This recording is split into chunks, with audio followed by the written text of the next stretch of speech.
The beautifully dressed lady, clad in rich attire, was followed by a woman who solicitously advised the princess to be more careful and circumspect in her actions. The golden-haired beauty, raising her eyebrows in surprise, asked her interlocutor why the maid was so worried and anxious about the upcoming dinner, as if fate itself depended on it. Lady Kyrielle Empert, the second daughter of a noble family and commander of the Swan Knights, responded with slight irony to the words that the Duke's family had not gathered together for a long time, that she could come to this reception wrapped in straw. The servants persistently tried to convince their mistress that the head of the house had always felt disgust for any folds in his clothes, and this was a well-known fact. When an insect suddenly landed on the princess's hand, Kyrielle, to everyone's surprise, calmly entered the hall, not paying any attention to it, which greatly upset the maid who tried to intervene. Inside the house, the relative was already being greeted by other aristocrats, who were comfortably seated at a large dining table, carefully set and decorated for a ceremonial reception. An adult man with the same blonde hair greeted his daughter warmly. It was Ravina Empert, not only the head of the family, but also the commander of an armed division, whose authority and respect were undeniable. The princess, with grace and elegance, made a deep bow expressing her respect and reverence for the relatives who had gathered for this solemn moment. Ezekiel, the Duke's eldest son and Bishop of the Order of Baal, smilingly called his sister a beauty, happily noting that she had finally come, thus adding warmth and sincerity to the atmosphere of the meeting. Irritated by her brother's words, Kyrielle turned away, asking him not to touch on the topic that was unpleasant for her, in order to avoid further awkward and painful discussions. But suddenly, the princess was stopped by her father, who informed her that today the lady's place belonged to the bishop, thus emphasizing the importance of observing protocol and traditions. With a puzzled and slightly confused expression, the maiden asked the duke if it was really so important to strictly follow this rule. Unable to contradict her father's will, she sat down at the table, and at that moment, Ezekiel announced that they were expecting the arrival of an important guest, emphasizing the importance of the upcoming meeting. All the guys sitting at the table smiling and resting their heads on their hands seemed lost in their own thoughts. Meanwhile, the lady was wondering with bewilderment who exactly her family was expecting. Noticing her brother's slyly grinning face, the lady felt suspicious and, frowning, asked if this was another attempt to marry her off, trying to understand what was behind the mysterious smile. The men continued to smile, and their constant smiles only increased the lady's suspicions, adding confidence to the assumptions made. Taking a glass in her hands, Kyrielle decided to joke about the bishop, noting that perhaps he had finally realized his true nature and decided to leave church affairs for the sake of worldly life, adding a drop of irony to the conversation. After this, the aristocrat remembered how in the past, waving her broom and loudly exclaiming she expressed her unwillingness to get married. Another man stood next to her, holding a real sword, and looked with an expression of disappointment at the broken thing, which, as it turned out, did not stand the test and did not show the required strength. Noticing that something was wrong with the lady, she asked what was going on in her head, but Kyrielle just waved her off, not wanting to share her thoughts or explain her condition. The woman calmly noted that she had no leg, but her hearing was completely fine, which allowed her to maintain a clear perception of the situation and not lose self-confidence. When the lady sat down on the ground, she heard a response from the lady, who reminded her that when swinging a sword, she should think about what exactly she didn't like. With her back to her partner in arms, Kyrielle added that she truly had a deep hatred for marriage, emphasizing her disgust for everything that came with it. Approaching the girl who was sitting on a rock after a hard workout, the woman asked with concern what had happened and what could have caused her condition. The little girl, confused, said that her evil father constantly repeated the need to find a groom she could like, and this requirement became a real source of constant stress and anxiety. All Kyrielle ever dreamed of was to simply live surrounded by her family, enjoying their company and finding peace and joy in their life together. Sitting under a tree, the woman suggested that the little girl find a guy like her father, which, in the girl's opinion, seemed like an absolutely unrealistic and difficult task. It was unlikely that in this world, one could find someone as kind and sweet as the Duke, whose hobby was planting flowers, and who stood out from others with his kind heart and care for nature. It was at this moment that the rival, with obvious bewilderment, asked the lady what her ideal type should then be, which caused the latter obvious confusion and made her think about this unexpected question. Eating delicious food and enjoying the pleasant aroma, Kiriel suddenly sadly realized that all this time she had been taking part in her own bride show, trying to choose a future husband. The irritated aristocrat asked what exactly the relatives were doing in this place, reminding her that her own demands on the groom were very high and had strict criteria. The man standing up agreed that his older brother had remembered all the details, perfectly confirming that he had indeed taken into account and learned all the important points that had been discussed. The candidate was required to have silver hair that shimmered like moonlight, creating a mysterious and attractive image, as well as green eyes. In other words, the guy explained that this should be a description of the ideal man, emphasizing that all the requirements and characteristics presented form the image of a real handsome man.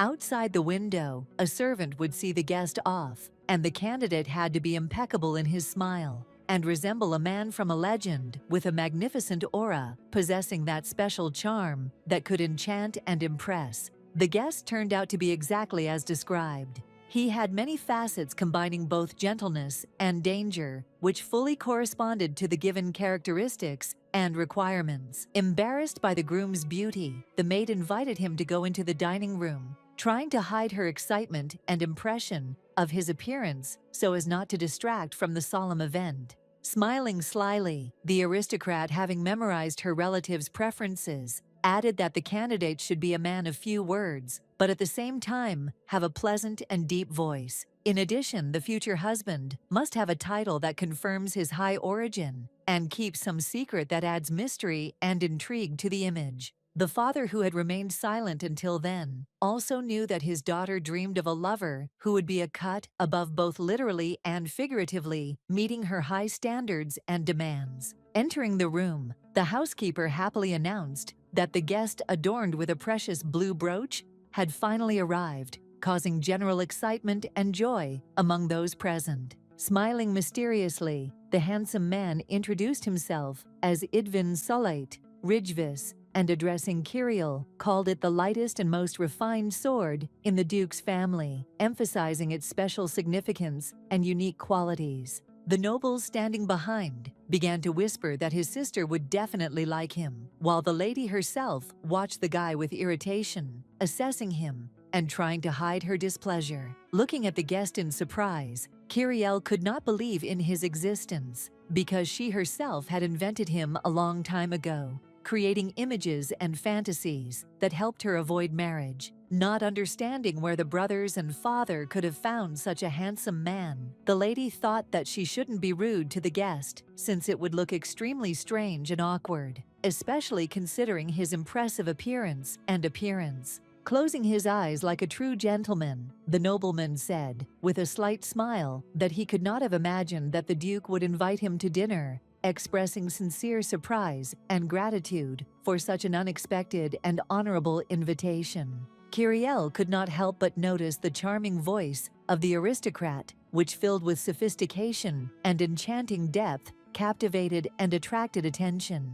Following all the manners, the girl expressed gratitude to the guest for having come such a long way from the order to please them with his presence. Afterwards, sitting down at the table, Idvin said that the journey had not been so difficult, since he had made a stop in the capital, leaving the headquarters and current affairs behind, since he had more important and urgent matters. Wiping her mouth with a napkin, Kiriel apologized for her rude question, explaining that she had never encountered a sorcerer before, and perhaps her curiosity was misplaced. Idvin reassured his interlocutor, saying that she should not worry, since such a question was quite appropriate and natural in their current conversation. The aristocrat caustically remarked that a man who was unable to take care of himself did not meet high standards and could hardly claim respect and recognition in high society.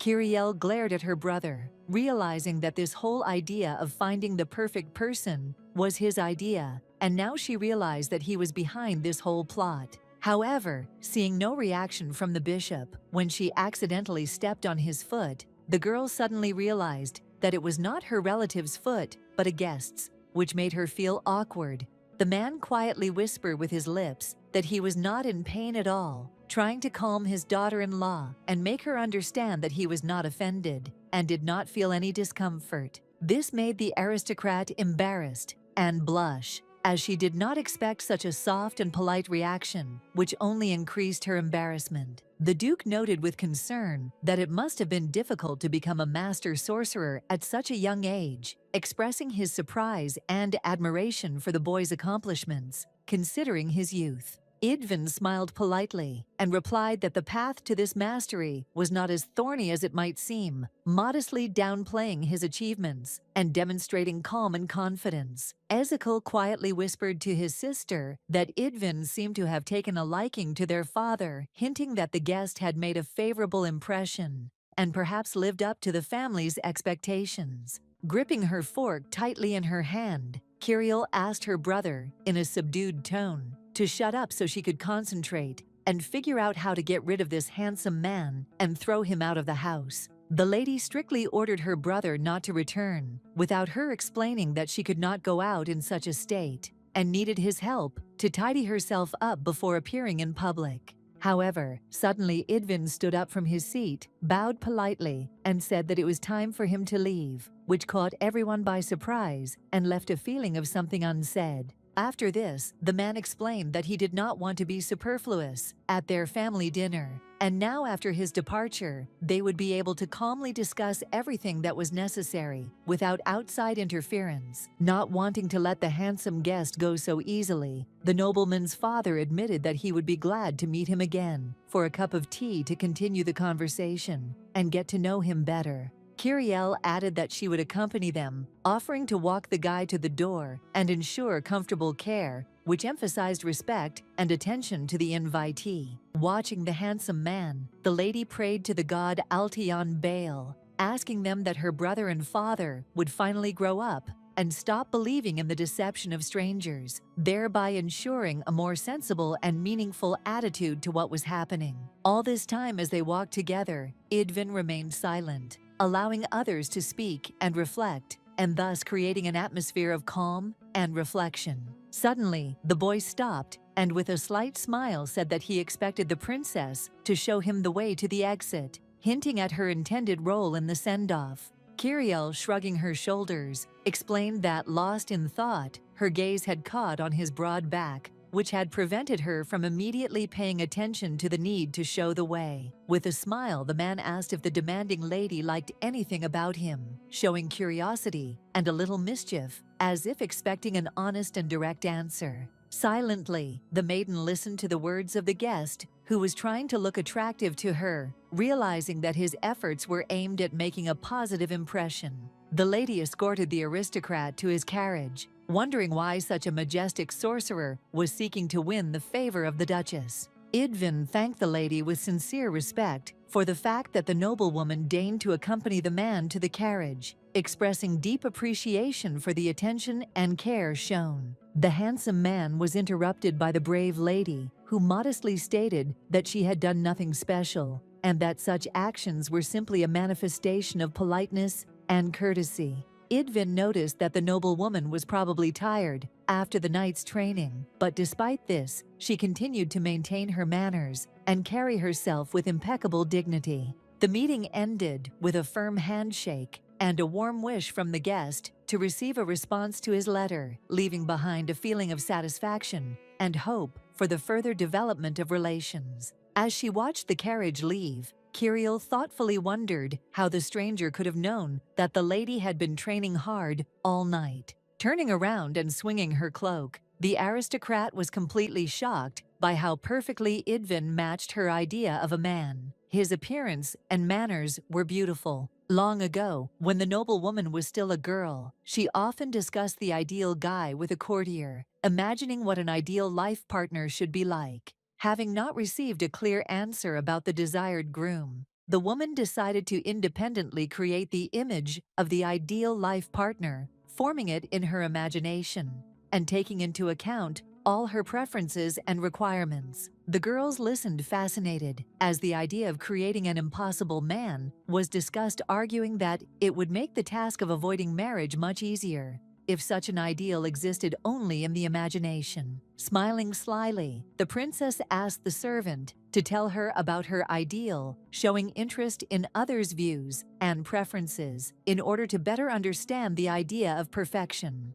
The librarian thought for a moment and then said that the ideal groom should have silver hair that shimmered like the moonlight, creating an image of mystery and sophistication. The guards added that the ideal man should be taciturn and have soft, attractive character traits, which emphasized sophistication and the ability to find a common language in any situation. The chef thought that the ideal man should have a calm and peaceful look that would radiate a sense of inner peace and stability. After her little research, the lady approached her father and began to read out a huge list of requirements for a future husband, carefully listing all the points and features. After her little research, the lady approached her father and began to read out a huge list of requirements for a future husband, carefully listing all the points and features. Hugging his little aristocrat, the Duke promised that he would definitely find the ideal candidate who would meet all the requirements and expectations. The noblewoman paused at the closed door, carefully studying the smooth surface and thinking about what could be hidden behind this barrier, preparing for what awaited behind it, and preparing to take the decisive step in anticipation of a new beginning. Putting her hand to the tree, the maiden decided to figure out how exactly the ideal type appeared, which suddenly appeared out of nowhere, and to understand what circumstances led to her ideal becoming a reality. Behind the door stood a guy with blonde hair who, meeting the beauty's gaze, caused her mixed feelings of surprise and anger. Ezekiel, feeling the irritation coming from his sister, hurried to disappear from sight. However, she quickly stopped the cunning fugitive, grabbing him by the clothes, and did not allow him to leave to understand what was happening. In the study, the Duke sat quietly at the table, listening attentively to the request of his son, who needed to leave early. The nobleman, remaining calm and focused, was ready to consider the request and make a decision. As the aristocrat leafed through the pages of the book, he asked the children with interest why they were making so much noise. His voice was soft and inquisitive, and he was trying to understand the reasons for their excited behavior. At the invitation of the father, the nobles took their places. Their movements were harmonious and respectful, reflecting both the formality of the moment and the deep respect for the host. Kiriel was deeply outraged that the head of the house, despite his high authority and responsibility, completely refused to take part in choosing a groom for his daughter. When asked whether the lady liked Idvin, she instantly replied that she did not without a moment's hesitation. The answer was clear and definite, reflecting her sincere feelings and opinion of him. The aristocrat sighed heavily, holding the pen in his hand, and remarked that he had never met stranger people in his life than those who were in front of him right now, hinting at two whose behavior seemed especially unusual to him. Kiriel was quick to explain her point of view, claiming that Idvin was not just strange, but rather suspicious. She emphasized that his behavior and manners made her wary and doubtful. The boy, the Duke found, was a master who had become a sorcerer of the Order of the Blue Flower at a young age. He had only recently arrived in the capital, and his reputation as an expert in the field of magic had attracted attention from the outside. Holding her hand to her chest in a sign of deep emotion, the lady added that the most amazing and strange thing was how this man perfectly corresponded to her long-formed ideal. The hand, writing the text in the old language, suddenly stopped, as if frozen in the moment, leaving an unfinished letter or document, and forcing one to wonder what could have prevented the work from continuing. The maiden added that such knights had not been seen for about 300 years, emphasizing the rarity and historical significance of their appearance. The Duke folded his hands together and asked his daughter a provocative question, not believing that she actually thought she was smarter than her own father. After the girl voiced her ideal man in childhood, Caliano has been tirelessly searching for a suitable candidate, ever since striving to find a person who would meet high requirements. The bishop, slowly sipping his tea, listened attentively to his father, praising the one who had not despaired,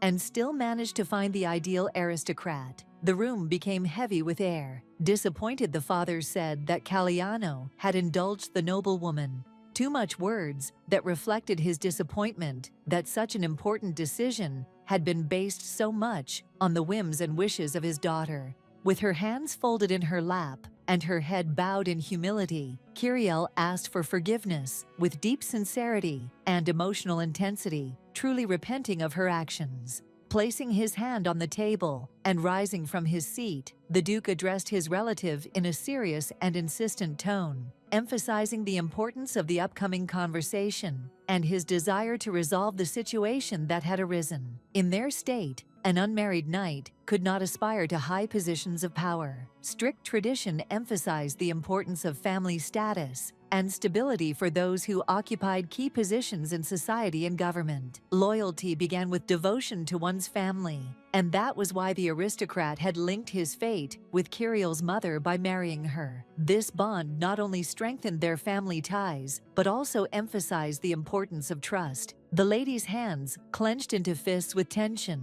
Although the story could explain a lot, it did not change the fact that Idvin remained terribly suspicious. His behavior and manners continued to make her wary. The brothers stated that they had already conducted a thorough check on the man who had turned out to be innocent. He stressed that all the circumstances and the candidate's reputation had been thoroughly examined, and no incriminating facts had been revealed. The man was a sorcerer of the Order of the Blue Flower and wore a precious ring that symbolized his membership in this prestigious magical community. However, the guy's body did not meet expectations from a sorcerer because instead of the slenderness and nervousness characteristic of magicians, his figure resembled a knight or swordsman, distinguished by pronounced physical strength and confident posture. Ezekiel couldn't help but be pleased that his sister had paid attention to the guest's physical form, emphasizing her attention to detail and ability to perceive others.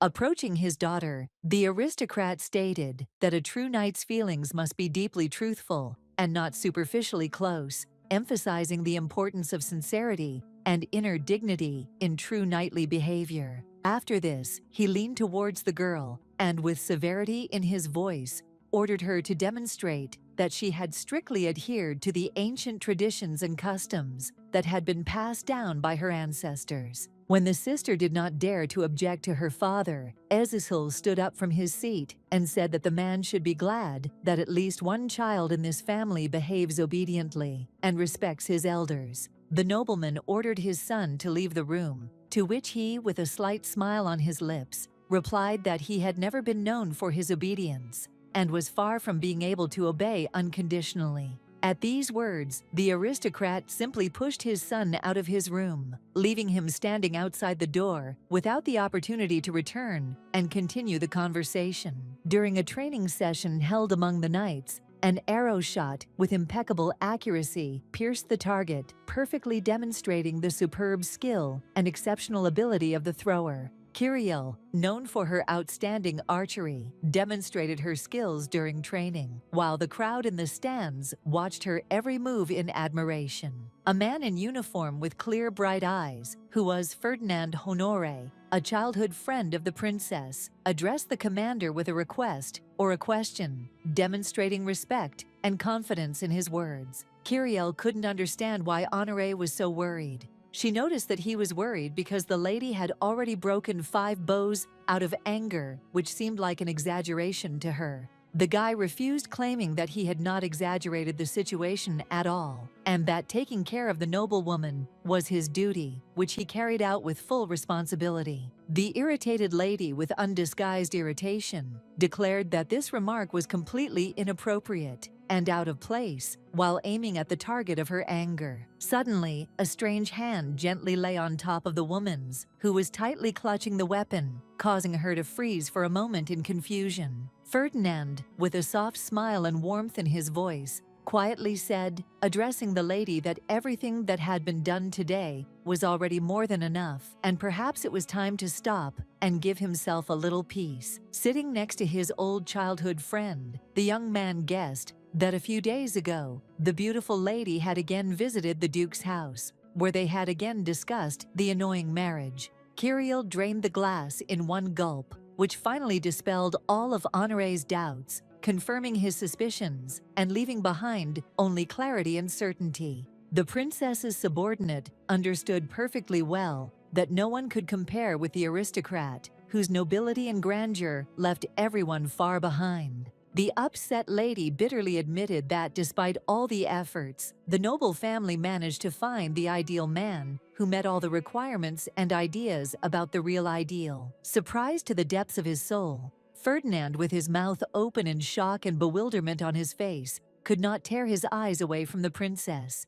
He could not believe that such a thing could happen in reality. But Honora was sincerely glad that an unmarried knight had finally appeared, and he had previously been calm about the lonely maiden who denied the very idea of a wedding. Ferdinand asked his childhood friend if she considered the sorcerer from the Order of the Blue Flower a good candidate and possible future husband, given his merits and reputation. When Kirill admitted that she and the handsome man had already met several times, Ferdinand, indignantly getting up from his seat, asked whether it was worth calling an assassin to resolve this issue. The knight clutched his sore leg, clearly showing his reaction to the mention of a killer. The aristocrat, in turn, clearly did not appreciate this proposal. The noble woman insistently asked her servant to prepare all the necessary documents so that she could thoroughly find out the reasons for Idvin's visit to the capital and find out for what purpose he had arrived.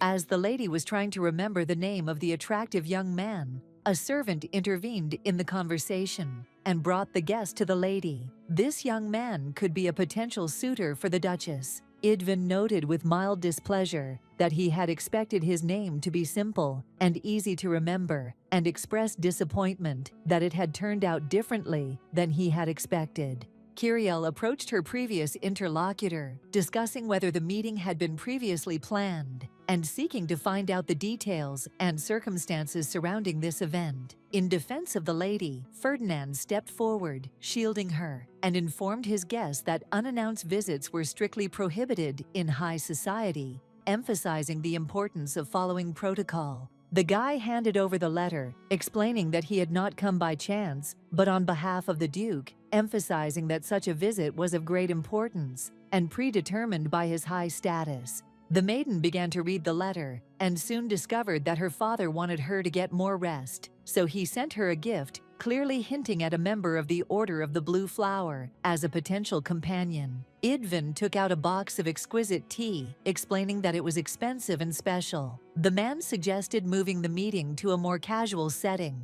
to have a nice tea party and enjoy the taste of tea in a calm atmosphere. Kirill said that she would be able to join the guest only after she had completed all her current affairs, promising to come as soon as she was free from work. The princess gave a strict order to her old friend to lead the potential groom into the living room, and he, without a second's hesitation, obediently carried out her order. With a smile, Idvin said that it seemed there weren't many places where sorcerers were allowed to enter, freely hinting at his awareness of the strict rules and restrictions that existed in high society. The Duke was clearly pleased to see the silver-haired nobleman and greeted him as if he were his own son, expressing warm feelings and genuine joy at the meeting. With his hands folded in front of him, the head of a large family watched with satisfaction as his daughter finally managed to find the perfect type for a relationship.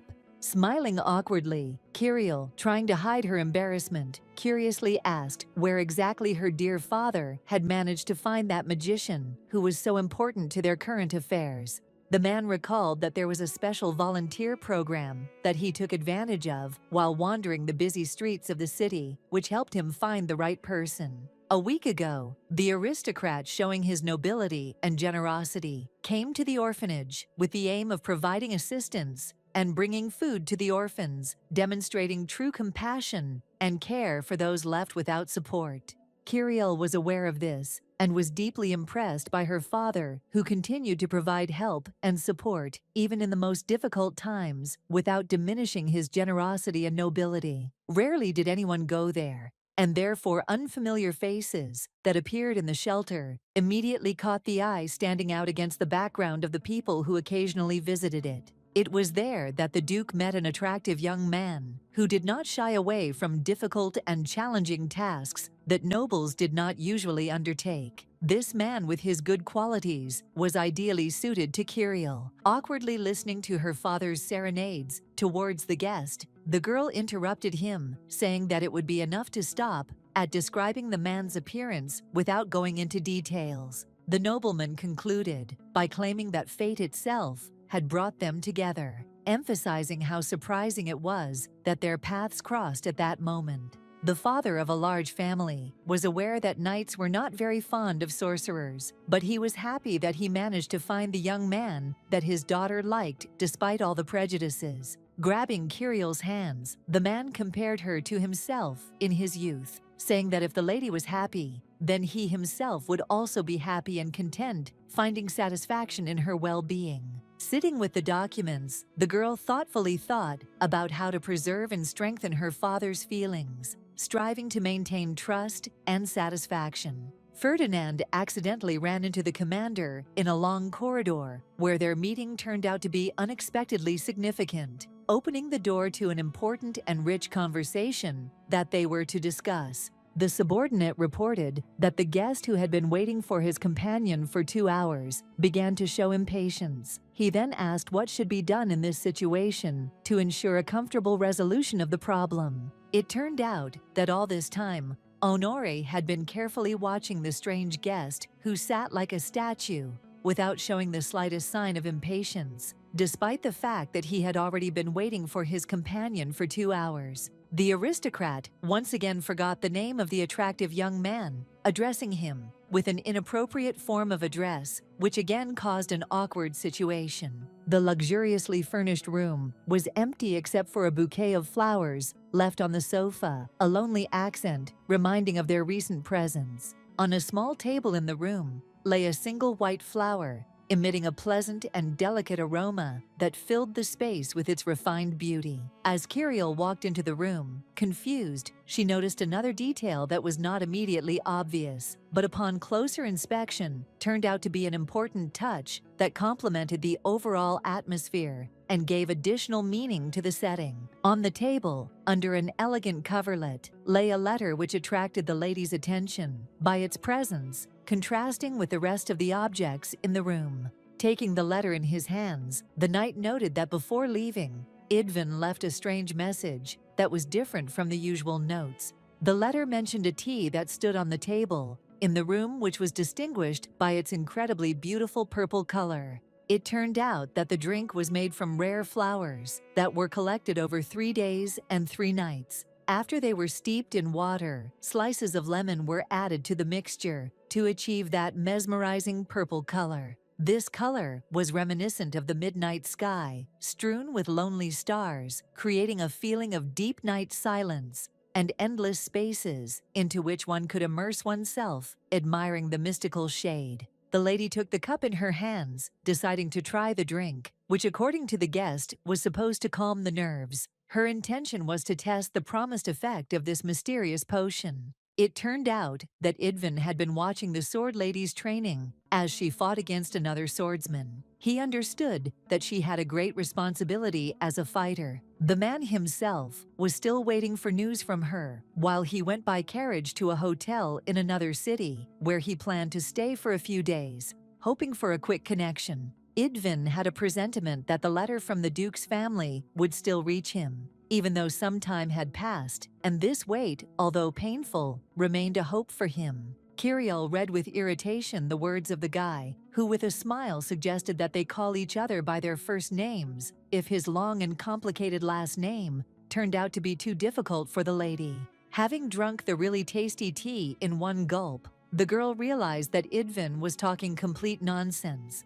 and her thoughts began to diverge from the absurd words that could not possibly make sense. Ferdinand did not notice the departure of their guest, but was ready to listen to a new request from his old childhood friend with whom they had long and difficult memories. Letting her hair down, the aristocrat ordered her subordinate to prepare a detailed report on the overseas work for the past month and bring it to her as soon as possible. Honoré was completely confused and at a loss, as he was given only 3 hours to complete the entire job and had no idea how he would be able to complete it in that short time. Grabbing the guy by the hand, the lady commanded him to immediately throw out all the flowers from the living room, emphasizing that she would not tolerate any objections, and demanded that this order be carried out without delay. The noblewoman herself was heading with an important question to her brother, who, full of enthusiasm, was talking enthusiastically with the beautiful lady,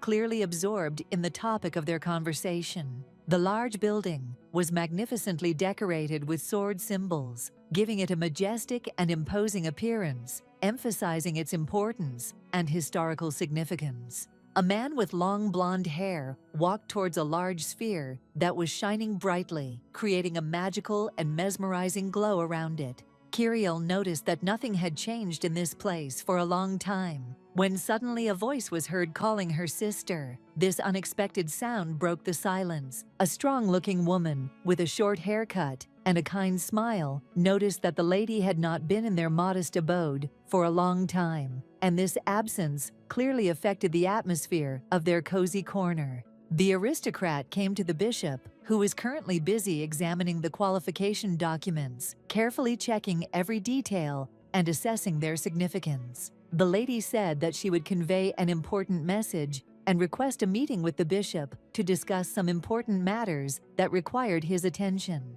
The lady realized that she should have given advance notice of her visit, as an unexpected appearance might create inconvenience and disrupt current affairs, which was certainly inappropriate and imprudent. The woman agreed with the fact that despite the fact that Kiriel was the priest's sister, she could not know all the details of his work and all the subtleties of his duties. Calmly observing her interlocutor, the noblewoman noticed that her body was concentrated with enormous energy and deep faith, which radiated and made her presence especially noticeable and impressive. It turned out that it was the Church of the Passion Flower, where the monuments were located in a sacred place, creating a special atmosphere of reverence and sacred silence inherent in this historical and spiritual center. As they began to walk through the spacious corridors of the building, the ladies began to talk about the recent arrival of the Passion Flower sorcerer in the city, discussing his goals and influence on local events. The beautiful woman only laughed at the aristocrat's unsuccessful attempts to extract information from strangers, realizing that her attempts were clearly inept and did not bring the desired result. Kiriel froze in surprise, not believing her eyes, as an unexpected scene or situation unfolded before her, shaking her to the depths of her soul. The clever maiden learned that the organization her future groom belonged to had been closed for the last 300 years due to a holy war. 300 years ago, when Altean was brutally attacked by ruthless monsters from the north who spared no one and mercilessly sowed destruction and suffering, a real disaster reigned. According to the agreement, the Northern Church was supposed to stop these terrible monsters, but frightened and unable to cope with anxiety, it was unable to fulfill its mission. An angry Altean decided to punish the traitors and created a huge fire that engulfed everything around to demonstrate his rage and restore justice. A fierce war broke out between humans and monsters, while constant conflicts and disputes continued between knights and sorcerers, worsening the already difficult situation. As a result, peace came between the people. They shook hands in reconciliation, and the empire recognized the power of the sorcerers and their importance in maintaining the new order. The lady noted that Baal used divine power to achieve his goals, while the actions of sorcerers remained shrouded in mystery and little known to the general public. The girl thoughtfully pondered what exactly brought the mysterious blue passion flower to the capital and what was hidden behind this unusual phenomenon. The noblewoman bowed her head to Deacon with deep respect, expressing her sincere gratitude for the valuable information he had provided, which had proven to be very useful. Suddenly, as if out of nowhere, Brother Kirill appeared and anxiously warned her that bringing weapons to this place was strictly prohibited, and breaking this prohibition could have serious consequences. The lady responded to her brother's stupid joke with obvious irritation, abruptly throwing him over her shoulder, which clearly demonstrated strength and confidence, as if she wanted to show that she did not tolerate such antics. The surprised and cheeky smiling guy, lying on the floor, sarcastically remarked that such stupid behavior could only come from his sweet little sister, who had just beaten up the priest. Kirill gave her brother strict orders to reveal everything known about the sorcerer, who had recently arrived in the capital, demanding detailed information about his activities and goals. Ezekiel suggested that before they began their serious conversation, they should have a cup of tea, hoping that this would help create a more relaxed atmosphere and prepare them for the important conversation. Ripe raspberries floated in the tea, adding not only a bright color, but also a sweet aroma that created a particularly pleasant and relaxing mood. During his sister's interrogation, the guy awkwardly admitted that he could only conduct an investigation within the law and did not have much information about their mysterious guest, which greatly limited his capabilities. The bishop then turned to the relative with a question of interest,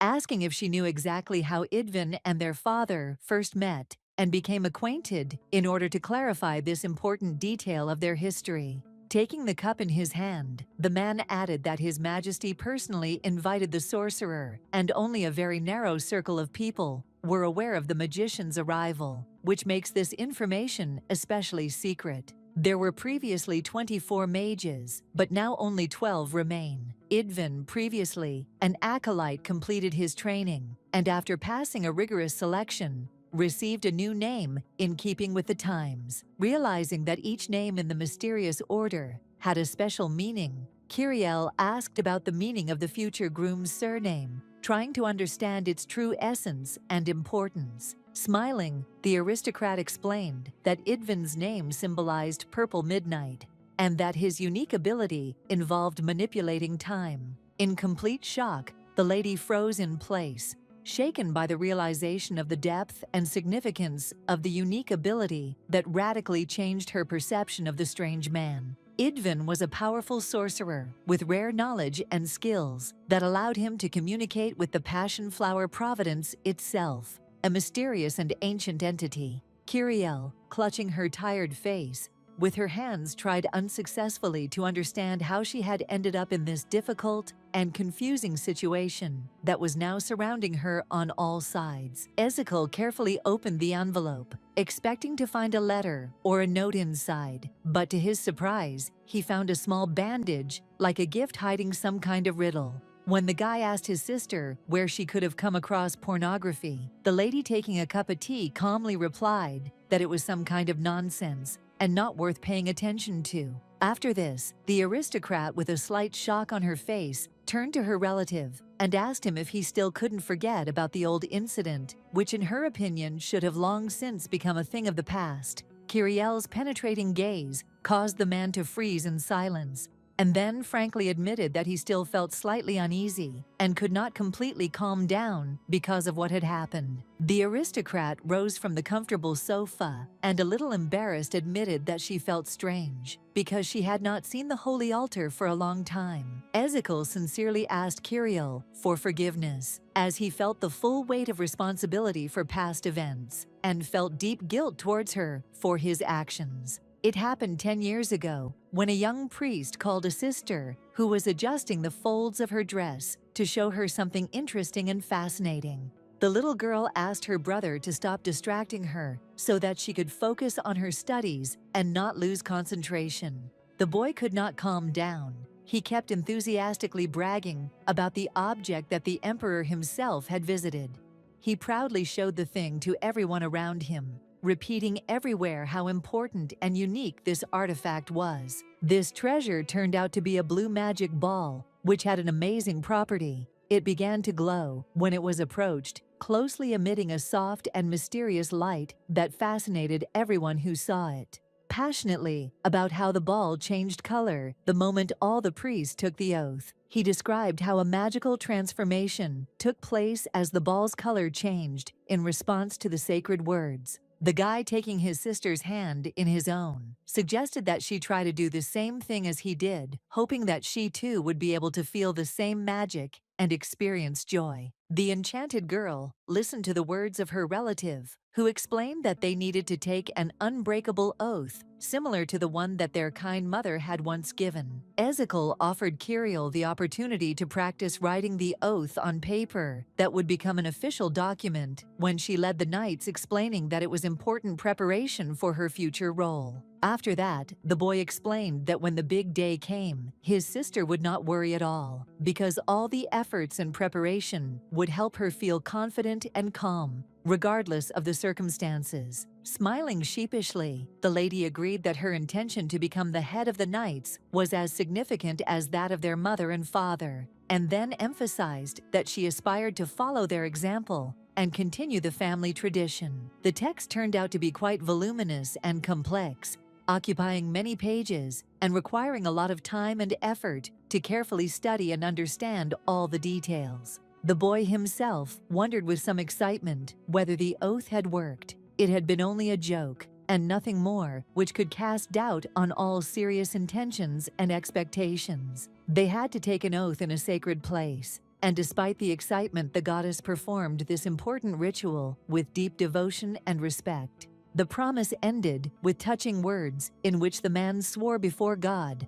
that he would offer his prayers and hopes, asking him to protect the one asking until the end of his days and his whole life. Suddenly, a bright flash of light tore through the room, blindingly filling the space and causing everyone to instantly pay attention. The aristocrat looked away and, with reassuring confidence, replied that this meant that the deity had heard their prayer and answered it, showing its favor through this luminous sign. Suddenly, the children were distracted by the voice of a woman who entered the building, and seeing them asked with obvious excitement and anxiety what they were doing in such an unexpected and dangerous place. The children turned around and, in complete shock, recognized the guest as their older sister Uriel, who suddenly appeared in front of them, adding to their anxiety.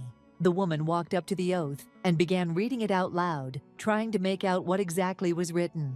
The text mentioned a guy with silver hair, a great physique, and many other wonderful features. After reading Kiriel's wish not to marry unless she meets her ideal companion, the girl felt that her idea of a groom should be revised. Ezekiel admitted that despite his desire to fulfill this vow as soon as possible and help his father, his inner experiences and indecision delayed this process. The lady hastened to reassure her brother, assuring him that it was her own and entirely deliberate decision, and that the problem she was faced with was solely her personal concern. Kiriel was not the kind of sister who would snap at her older brother and start scolding him. On the contrary, the noblewoman always tried to remain calm and find delicate ways to solve problems. With a smile, the aristocrat said that she could never act in such a way as to lose her temper and start scolding, since it was always important for her to maintain dignity and respect in any situation. On the table stood a cup of aromatic tea, which was slowly cooling,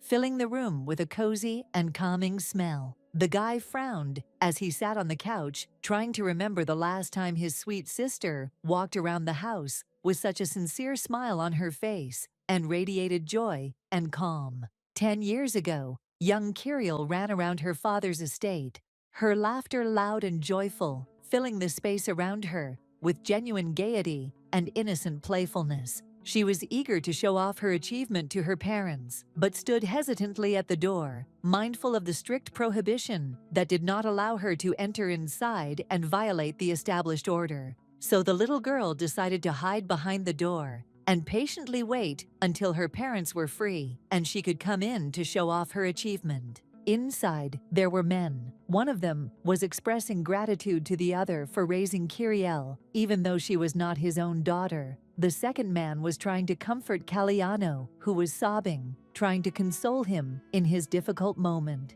The boy with tears in his eyes recalled the anniversary of the death of someone close to him, and his heart was filled with sadness and nostalgia for the past time. Hiding under the stairs, the girl learned the terrible truth. The aristocrat not only helped his friend find his younger sister, who was lost during the assault, the Duke, showing mercy, sheltered the girl who was abandoned by the boy's sister. The aristocrat asked his friend not to mention gratitude, explaining that his friend's family was as close and dear to him as his own family, and he considered them one big united family. In complete horror, the little girl ran in panic when she discovered the shocking truth. Her father was actually her uncle, and everything she had been told before was a lie and a deception that destroyed her idea of family. The Duke asked Caliano to stop crying, explaining that he would soon have to visit Kiriel, and that at such a moment, it was important to remain calm and dignified.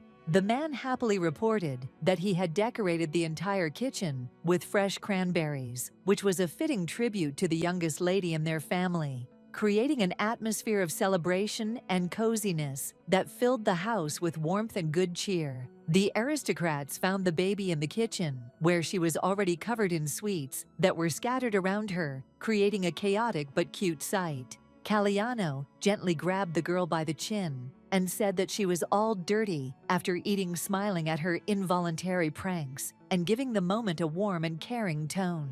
The little lady declared that the taste of the food was too sour, expressing her dissatisfaction with a childish directness and innocence that only emphasized the sincerity. The little girl cried and said that the cranberries were too sour, which even brought tears to her eyes. The emotions were so sincere and expressive that it touched the hearts of those around her.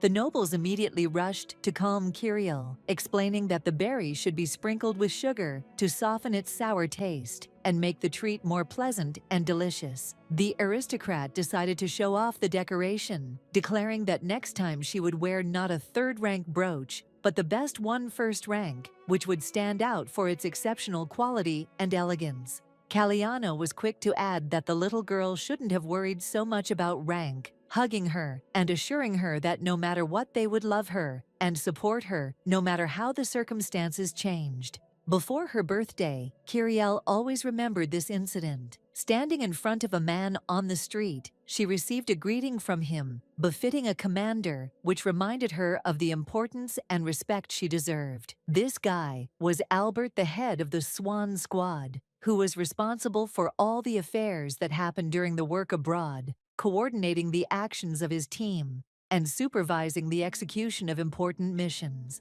The irritated lady sharply called her subordinate overly talkative when he inquired about his mistress's unsuccessful promotion, pointing out his inappropriate and immodest questions. Clenching his fist and holding it out in front of him, Albert expressed his regret that the lady had failed to take the top job, as he considered her the most worthy candidate for the role. Kiriel understood the guy perfectly, but when he said these words, it automatically put the aristocrat below the other candidates, emphasizing the female shortcomings in comparison with the other applicants for the position. With his head down, the man apologized for his words, acknowledging that his crude comments could have been perceived as inappropriate and disrespectful. Kiriel thoughtfully touched her finger to her chin and asked with interest what exactly her subordinate had said when he proposed to his wife and what words he had used to express his feelings and intentions. Albert cried out in surprise that he did not quite understand what the lady meant by the word proposal, and was clearly puzzled by how this word was perceived in this context.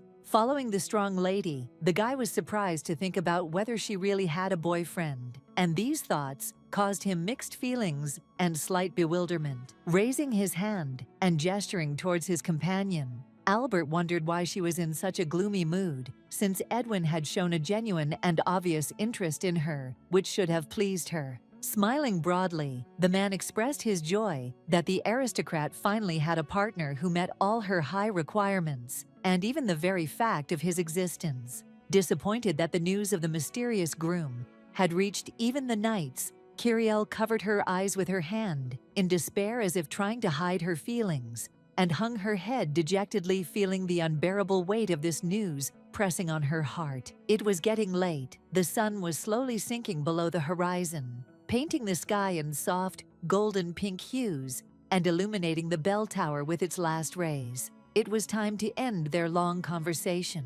Since the long-awaited competition between master swordsmen was starting tomorrow, the guy was extremely curious to find out which of the participants the noblewoman would be rooting for. The wind gently played with the beautiful golden hair of the lady who 7 years ago chose the Swans team as her favorites. The sun's rays gently touched her hair, creating a feeling of magic and warmth. That day, the arena hosted a spectacular competition where 3 knightly orders of the country entered into a duel, demonstrating their skill and courage. Every year, young knights came to the competition, and this made it possible to predict which of them would become participants in similar tournaments in the future. There were 3 orders to choose from among the young students, and the first of them, the Platinum Order, founded by Father Kyriel and protecting the king, usually attracts those who seek glory and high honors. The next order was the Order of the White Crown, which protected the kingdom from external threats. This order attracted self-confident daredevils, eager to show their courage and test themselves in dangerous situations.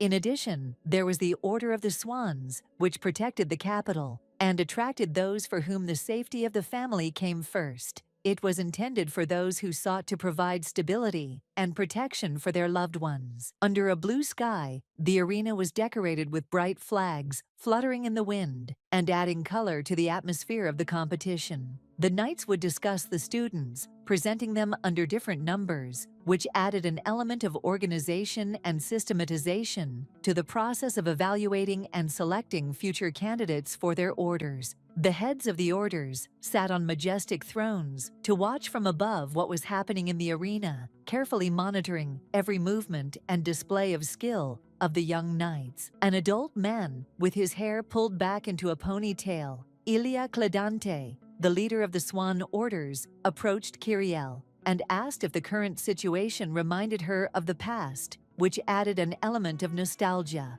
Closing her eyes, the maiden declared that she had chosen the Order of the Swan that day, not because of external pressure or demands, but solely of her own free will, following her inner convictions and aspirations. Ilya thoughtfully placed his hand to his chin, and with a slight smile, noted that a man who had dreamed of becoming a knight for decades could not have acted otherwise. The words reflected an understanding and recognition of the deep aspirations of those who followed their dreams and ideals. The swordsmen tiredly wiped the sweat from their faces as they continued to work under the scorching sun, showing steadfastness in their training despite the physical strain and heat. The guy crossing his legs and expressing obvious irritation admitted that training and fighting seemed too boring to him and not worth spending the whole day on.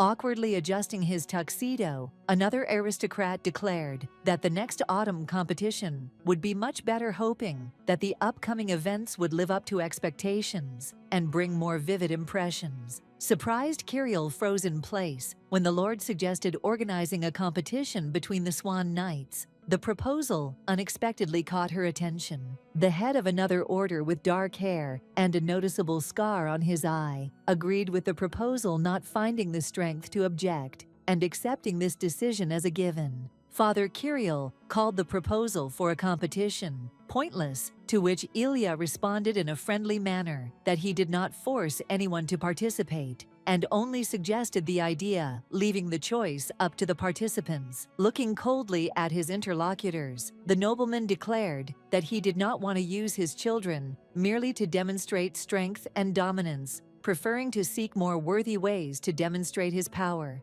The scythe-wielding knight, standing next to Father Kyriel, admired the behavior of their leader, who showed worthy self-respect and wisdom in the current situation, creating the image of a true leader and expert. Placing his hand to his face in a gesture of sincere respect, the man wished the lady good luck and expressed his hope that she would show all her abilities in the upcoming test, confident in her abilities and determination. Descending from the stands, the lady clad in armor stood confidently in front of her enemy ready for the upcoming test, and demonstrating determination and strength of character. The subordinate wished his mistress to be more careful, noticing that the enemy was showing extreme aggressiveness, both in his actions and in his words, warning of possible dangers. The noblewoman's opponent would be the commander of the White Crown, a young man with a short haircut. His experience and determination in battle created a serious threat, and he was likely to be a difficult opponent in the upcoming competition. The swordsman loudly declared that it was an honor for him to fight against the lightest sword of the Duke's family, emphasizing the respect for his opponent and the significance of the upcoming duel for both himself and his opponent. The lady noticed that she was called a knight instead of a commander, which was a clear insult and provocation. Such an address emphasized the lack of respect for a woman's status and skills, causing internal tension. Deciding to respond in kind, Kiriel sarcastically asked her opponent's name, which infuriated him. The provocation not only added fuel to the fire, but also clearly exacerbated the tension between them. Putting his hand on his heart, the man could not believe that he was not recognized, because he often participated in battles and was known for his experience and skills. The lady brazenly declared that if the knight were truly famous and worthy of attention, she would certainly know his name, thereby emphasizing her contempt and confidence in her own status. Since it was important for the head of the order to maintain her dignity, Kiriel hurried the enemy to begin the fight in order to avoid further provocations and maintain the integrity of the upcoming battle. The commander realized that the lady had finally cast aside her status and politeness, showing that she was ready to enter the battle with full determination and focus, as if her previous manners and diplomacy no longer mattered. The hand grabbed the sword, decisively drawing it from its sheath, with a confident and precise movement, preparing for the upcoming battle. Angry at her opponent, Kiriel hurried her partner with obvious irritation, insistently demanding that he quickly draw his sword and prepare for the upcoming duel. Her impatience and determination were obvious. The commander, irritated by the disrespectful behavior, sharply asked if the lady had not heard his earlier words, showing displeasure and confusion about such a reaction. Kiriel had no intention of being nice to him just because of his fame and notoriety. Her interest was not dictated by a desire to please someone, but rather based on her own principles and beliefs. The guy had no other options but to submit and finally pull out his sword, realizing that further actions were pointless, and it was time to take decisive measures. The noblewoman no longer wanted to wait for the foolish commander to finally draw his weapon. The maiden gave him 3 chances, but without waiting, she struck with lightning speed, striking the enemy and demonstrating her determination and skill. Kiriel frowned at the man and asked if he wanted to become famous for something else, clearly implying that his desire for fame had long been obvious and was irritating her. The knight's strike was precise and refined, demonstrating his skill and impeccable technique. Every movement was graceful and precise, emphasizing his high qualifications and desire for perfection. Finally, the commander of the White Crown drew his sword and, with a confident movement, successfully parried the blow.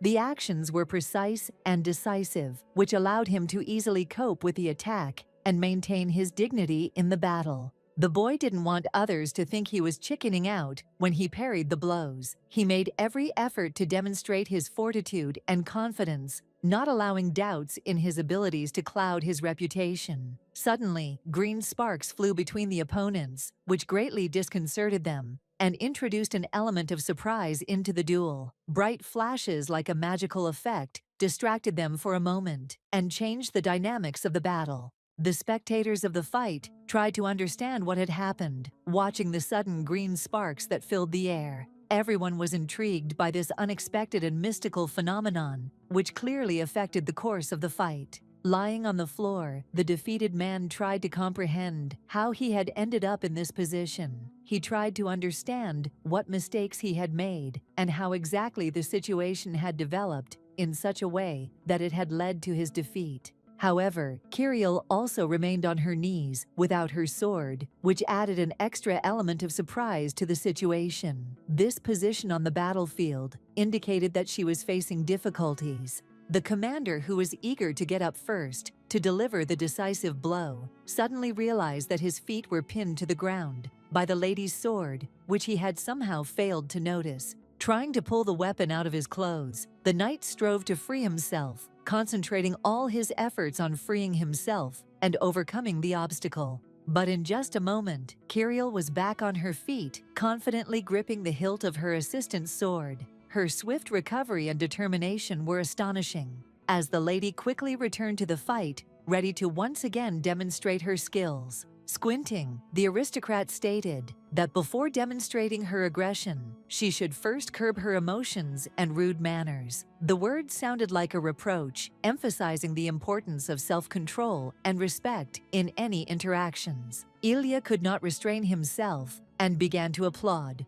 rejoicing at the victory of his commander. Sincere excitement and delight could not be hidden, and he expressed his support and approval, enjoying the triumph of his knight. The young students, also delighted, rejoiced at Kiriel's victory, loudly applauding and expressing their admiration. Their delight was so sincere that they even began to discuss the possibility of joining the order to which the maiden belonged. The aristocrat's subordinate, noticing the state, worriedly asked if the lady had suffered. In response, she confidently and calmly stated that everything was fine, reassuring and demonstrating her determination and composure even in a difficult situation. Among the heads of the orders, one empty seat was left in the very center, as the man who had previously occupied it had left without turning around, leaving behind only a shadow of uncertainty and questions about the reasons for his sudden departure. Just like 7 years ago, when Kiriel participated in the winter competitions, the woman's attention was again drawn to the absence of a relative.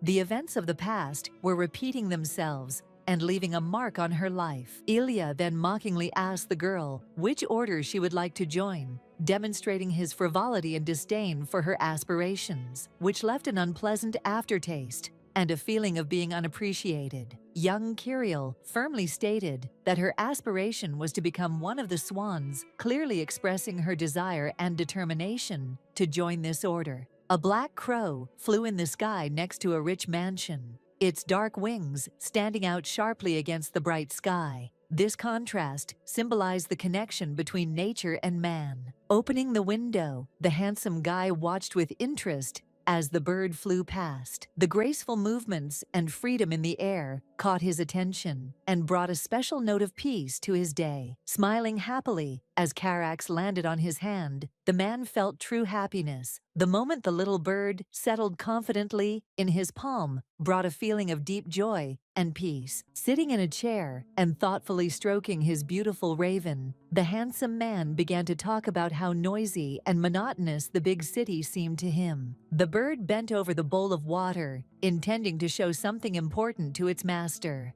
A mischievous expression sparkled in its small eyes, and carefully sliding its beak along the surface of the water, it pointed to something that was below. Suddenly, by a magical movement, the water in the container began to move, curling in intricate patterns. Small waves began to spin, forming spirals and vortices that became more complex and mesmerizing with each passing moment. And suddenly, an image of Kiriel appeared in the bowl, fighting in competition with another knight. The water, sparkling with magical light, came to life, and a scene full of dynamics and tension appeared on its surface. The man sighed heavily and placed his fingers on the bridge of his nose, as if trying to concentrate or cope with a sudden wave of emotion. Asking his faithful assistant, the wizard wanted to know if this honest and strong lady was suitable for him as his mate. The voice was full of hope and anxiety when he addressed his little assistant, who had been by his side for a long time. Carax cawed loudly, his voice filled with a characteristic sharp timbre, breaking the silence. The bird,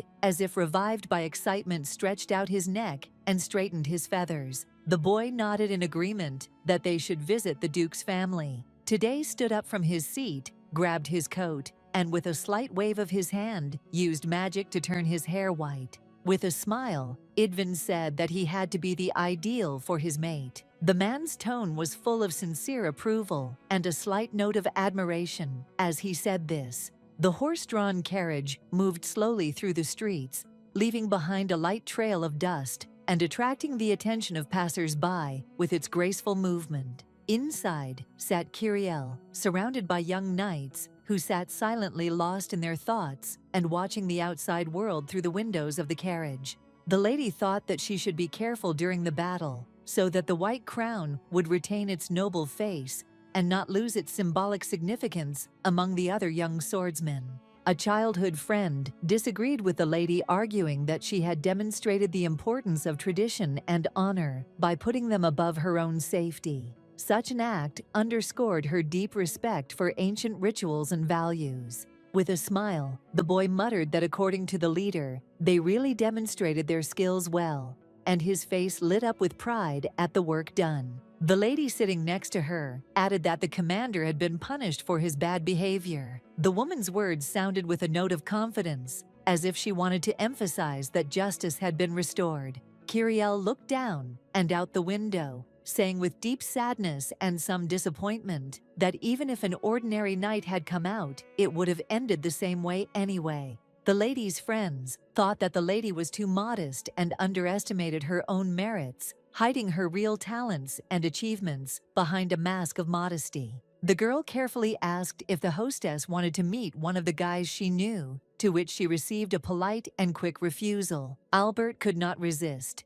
and filled with curiosity, he could not help but ask if the lady would really have a date with that mysterious handsome man with white hair that shines like moonlight. Thinking back to the handsome image of her dream guy, Kiriel wasn't sure if this could be considered a date. The mysterious charm left her wondering what exactly to expect from this meeting. When asked how Albert knew about such a fascinating aristocratic fiancé, the man only turned away with a mysterious smile on his lips and replied that it was a secret that he could not reveal. Slowly, the carriage made its way to the large mansion, overcoming the bumpy road and swaying on the uneven surfaces. Every bend in the road, every collision with stones, was accompanied by a slight grinding of the wheels and shaking. If she had been in the commander's place, the lady would have gotten married long ago. But this meant that Kiriel had finally found someone who could truly win a woman's heart and influence her life.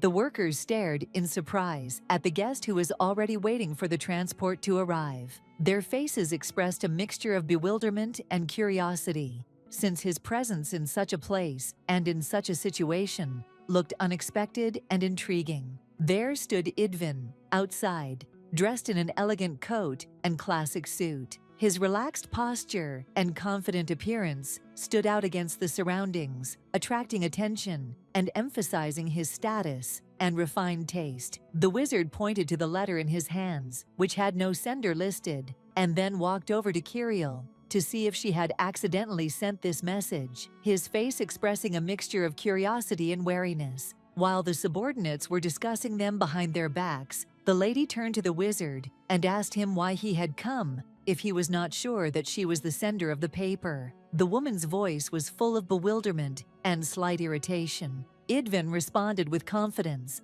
that even if the situation developed in this way, he was still determined to achieve his goal, for his determination and desire knew no bounds. The lady noticed how the guest's eyes changed color for a moment, albeit for a very short time. An unexpected and mysterious shimmer in his bright gaze attracted attention and left a slight feeling of mystery. The knights watched in embarrassment as Idvin, with true gentlemanliness, extended his hand to Kiriel so that the beauty could gracefully descend from the carriage, an act of nobility and politeness that stood out against their own awkwardness. The people's hands came together, their fingers intertwined in a tender and symbolic gesture, expressing mutual trust and a deep connection between them. Taking her hand from her companion's large palms, Kiriel said softly that it was not worth holding.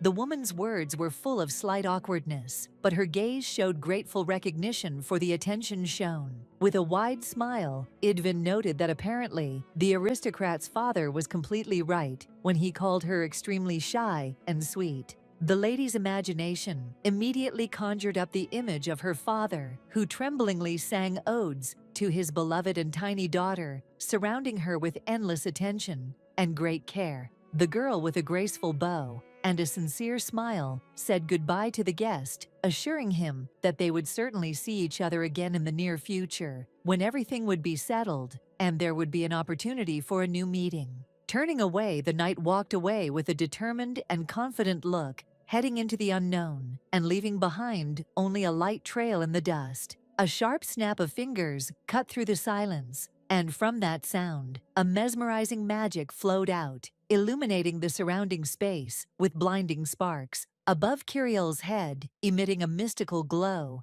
and shimmering golden sparks slowly began to float around it, creating a mesmerizing sight. Like a devoted dog, the aristocrat was not going to retreat from the beautiful lady, relentlessly following her, ready to fulfill any of her requests and provide any support. Taking the girl by the hand, the man carefully and with deep respect touched her fingers with his lips, giving her an exquisite and tremulous kiss that was full of grace and sensuality. Wanting to enjoy Kiriel's company a little longer, Idvin, while time was stopped, cast one last look at her full of warmth and tenderness before plunging back into his business. Slowly and carefully, he removed his fingers from the lady's hand, not wanting to interrupt the intimate moment they shared. The dark-haired boy was dozing on the table, his head tilted and his hair disheveled, giving the impression of complete fatigue and deep sleep. The subordinate suddenly jumped up in his place when he saw the stern gaze of the lady, who stood with her arms folded on her chest. The frowning expression on her face made it clear that she was dissatisfied with what was happening. The guy hesitated awkwardly, not knowing how to justify his sleep, while working his face turned red with embarrassment, and he began to search for words to explain his inappropriate behavior. Ferdinand winced in pain and embarrassment when the lady grabbed him by the ear and sternly asked who dared to fall asleep at work. The frightened worker asked the lady not to call him by his full name, almost crying with shame. The man remembered one of the key points that dictated how exactly a knight of swans should behave, not allowing anything to interfere with his work and remaining at the height of his duties. Kiriel, sitting at the table, ordered her subordinate to be grateful that the strict demands did not lead to his forced punishment on the training ground, and expressed her displeasure if he did not demonstrate diligence. After this, the lady's attention was drawn to a glass containing a strange purple liquid, which, due to its sinister hue and mysterious shine, resembled poison, causing her a feeling of deep anxiety. Ferdinand explained that he had used the flowers that the lady had asked to be used for their intended purpose, and had prepared a delicious drink from them that he believed would bring pleasure. With a smile on her lips, Kiriel couldn't help but agree that the groom was truly the perfect candidate, meeting all her expectations and even exceeding them. However, despite all attempts to convince her of the safety of the drink, the girl resolutely refused to drink the strange tea, which with its ominous purple color and suspicious aroma caused her deep concern.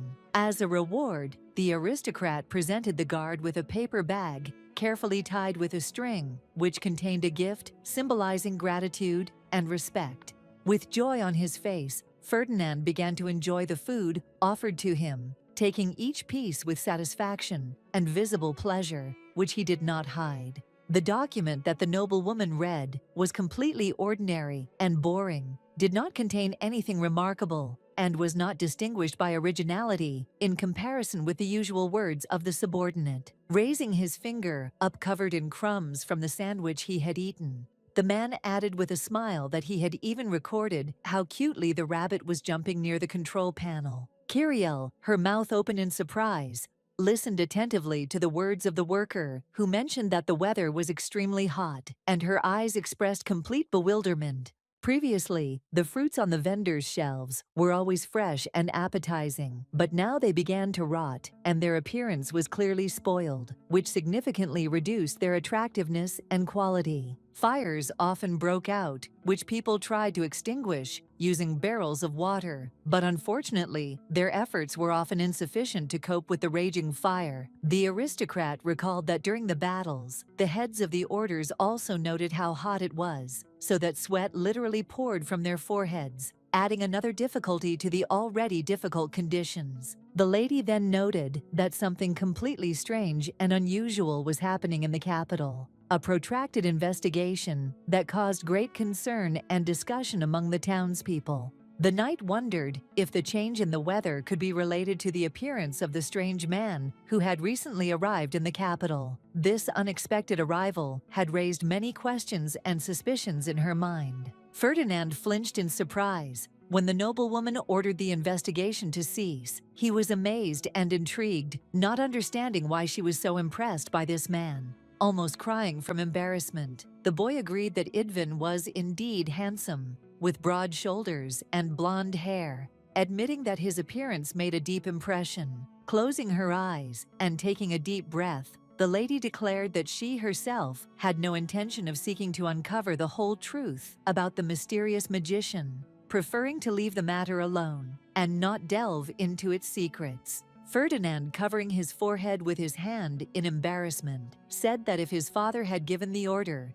he would have had no choice and would have carried it out without hesitation. Getting up from her seat, the aristocrat noted that it was already 6 o'clock and it was time for her to leave. The beauty added that, as for her father, she herself would talk to him seriously, discussing all the important issues. Suddenly, a strong male grip appeared on the woman's hand, full of determination and strength. The unexpected and impressive hand that grabbed her immediately attracted attention. Carefully, Ferdinand wrapped the lady's wounded leg, which the girl had injured during the battle, having fallen unsuccessfully. Every movement was filled with attention and tenderness, striving to ease the pain and provide the necessary assistance.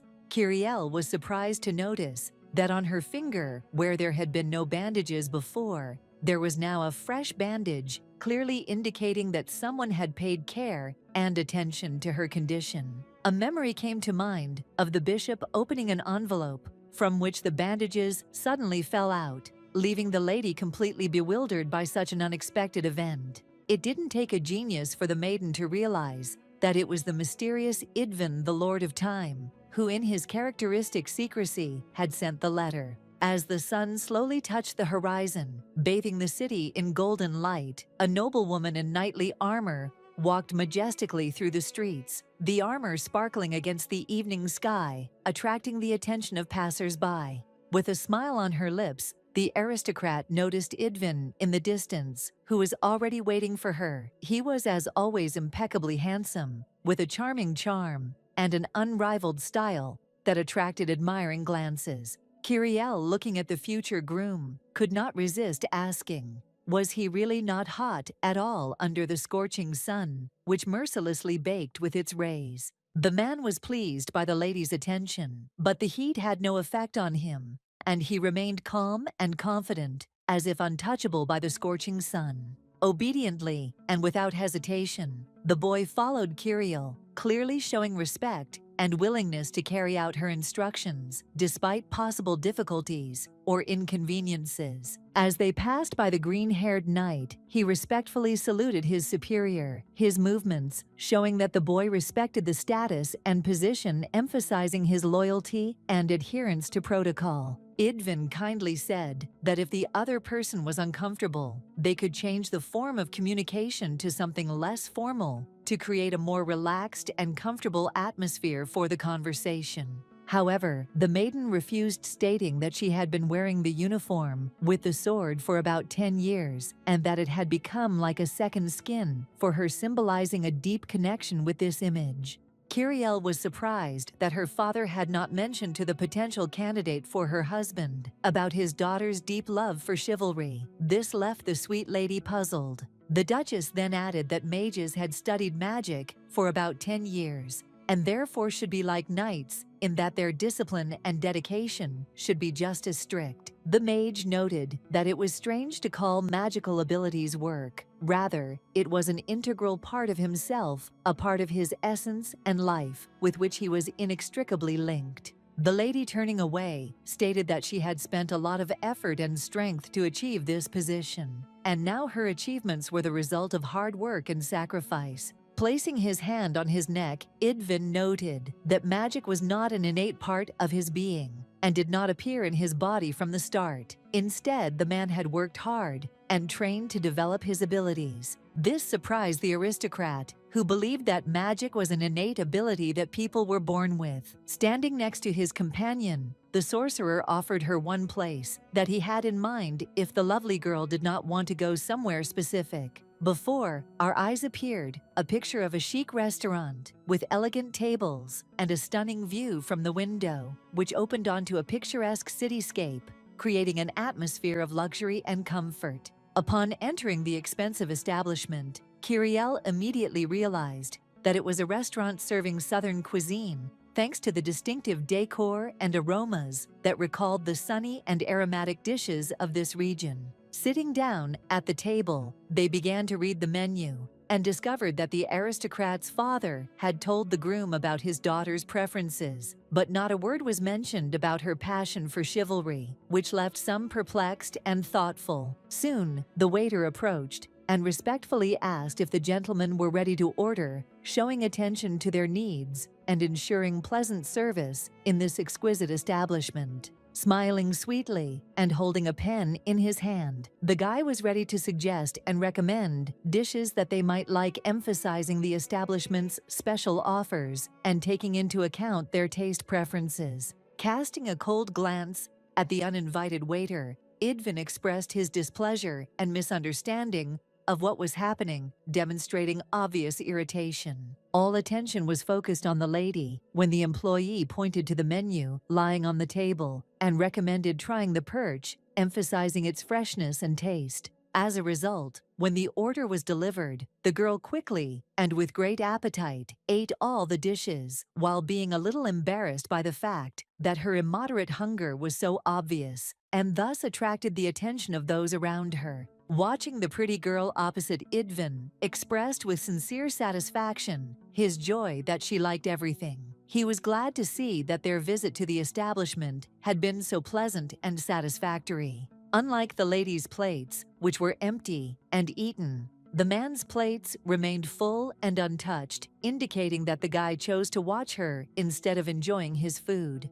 Kiriel sheepishly apologized when she accidentally directed a sunbeam into her companion's eyes. Idvin, with a smile on his lips, joked that perhaps his eyesight did not meet the lady's high standards, adding a touch of humor to the awkward situation. The nobleman wanted to be the only man in the eyes of the beauty, and after that, the gentleman asked if she liked the tea he sent as a gift. Kiriel was surprised to hear that the aristocrat did not particularly like the passion flower syrup. She was taken aback by this confession, as she had expected a different opinion. Wanting to know the truth, the princess began to accuse the guy that Idvin knew too much about her. It was unclear from where and how, which caused her concern and suspicions about his intentions. The lady's fingers tightened on her fork as she considered that by revealing so many facts about her, the man was perhaps seeking to demonstrate his magical abilities, emphasizing his influence. The nobleman replied that the knights had all been very direct in trying to avoid the discussion, but his attempt was interrupted by the voice of the Duchess, who insistently demanded to return to the heart of the matter and clarify the situation. The cutlery scraped, and the aristocrat, noticing how his interest in the lady he liked was only growing, decided to ask her one important question that could clarify their mutual feelings. The fork in the woman's hand vigorously pushed away the knife in the man's hand, demonstrating determination and a desire to interrupt and change the direction of their interaction. The man, turning to his companion, asked with slight irony why she had pushed away her ideal type, comparing it to how a knife was sent back by a fork. The blonde man asked his friend lying on the sofa for help on an urgent matter in the capital city. Although they always acted proudly and independently, when help was needed, they did not hesitate to turn to the magicians. The man's friend was named Idvin, and the boy asked him with a smile why he didn't like knights. His question was full of curiosity and a little mockery.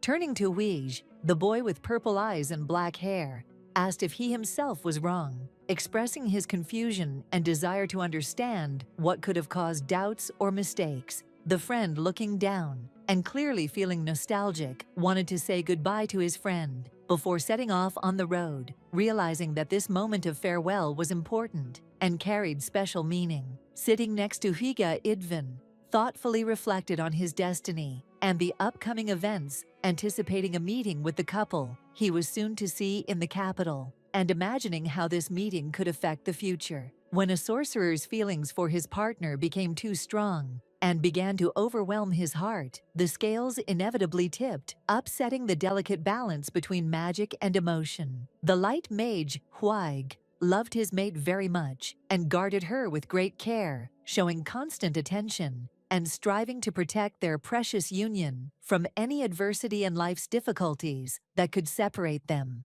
The sorcerer loved his beloved so much that when she left the bowl of sand, symbolizing the soul spilled over, and the magician no longer wanted to live, because the absence of his beloved left an emptiness in his heart. Smiling brightly like the sun, Huigi asked, with a mischievous glint in his eyes, whether his interlocutor really liked him so much that he couldn't take his eyes off him. Idvin indignantly told his friend that such conversations were far from harmless jokes, but quite serious and required due attention and understanding because the consequences could be much more significant. The man sank down on the sofa, looking at his hand, and after his beloved left, he hid his longing and pain behind a mask of laughter, trying to dull the heart wound that even magic could not heal. Clutching the bridge of his nose, Idvin bitterly called his comrade a stupid idiot who had given his heart to the wrong man, reproaching him for allowing love to blind him and lead to such a painful outcome. Huige brushed these words aside, replying that his friend could not use his abilities 100% because true power is always connected with emotions, and he himself was blinded by his own feelings. The guy advised his interlocutor to find a partner who could help him manage his powers, emphasizing the importance of support and mutual understanding in relationships to achieve harmony and control over one's own abilities. Idvin hung his head sadly and declared that if love bound his body and restricted his freedom, then it was better to never have a partner than to suffer from shackles and feel captive. For Huige, this sounded too childish because he had seen with his own eyes how everyone looked at his friend with admiration. Time control was a great power, and he knew that such abilities deserved respect and not doubts and fears. Reaching his hand towards the sofa, the boy expressed hope that his friend would find happiness in the capital, believing that new opportunities and meetings would help him overcome his difficulties and find harmony in life. The wizard's face became surprised when he realized that the voice mage knew stories from the capital that were well known to him. With dark circles under his eyes and fatigue, Wiga turned to his partner and quickly shooed him away, explaining that he really wanted to rest, to recuperate and be ready for the challenges ahead. Smiling broadly, the man replied to his friend, saying that even if he had seen the future, he would still have fallen in love with the wonderful lady. Because true love and emotions do not depend on predictions, but are determined by sincere feelings. Walking alone down the hallway, Idvin reflected that he was not as sensitive and romantic as the other mage. His own emotions and approaches to love were different from those he observed in those around him. Closing his eyes, the man did not want to repeat the fate of his friend, realizing that each of them goes through their own trials and makes decisions that shape their life path.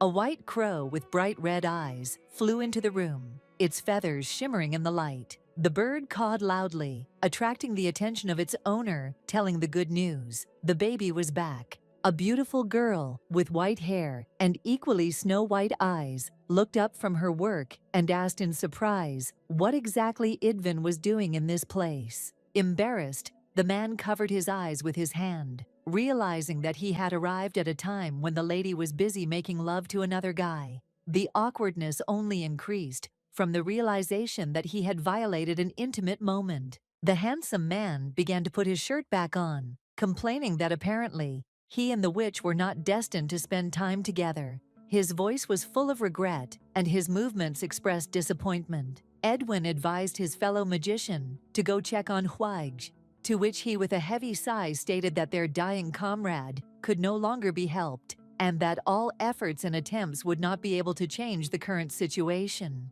The guy scowled angrily and shouted at his interlocutor to shut up and not say anything unnecessary. The man's voice was full of irritation and impatience, as he was unable to listen to empty words. The lady smiled with embarrassment, looking at her acquaintance. Her face was colored with a slight blush, and her eyes filled with a warm light, reflecting awkwardness and sincere joy from the meeting. When the maiden had dressed, she explained the reason why she had called him in particular. It turned out that she had found a match for the young sorcerer and wanted to discuss it with him, as she considered his opinion important for further steps. The mirror image showed a man whose facial features and posture were clearly visible, as if he was standing in front of her, despite the fact that he was actually somewhere far away. Idvin was not very pleased that his lover turned out to be a middle-aged man. He felt disappointed that instead of romance and excitement, he had to face a person who did not match his ideas about a partner.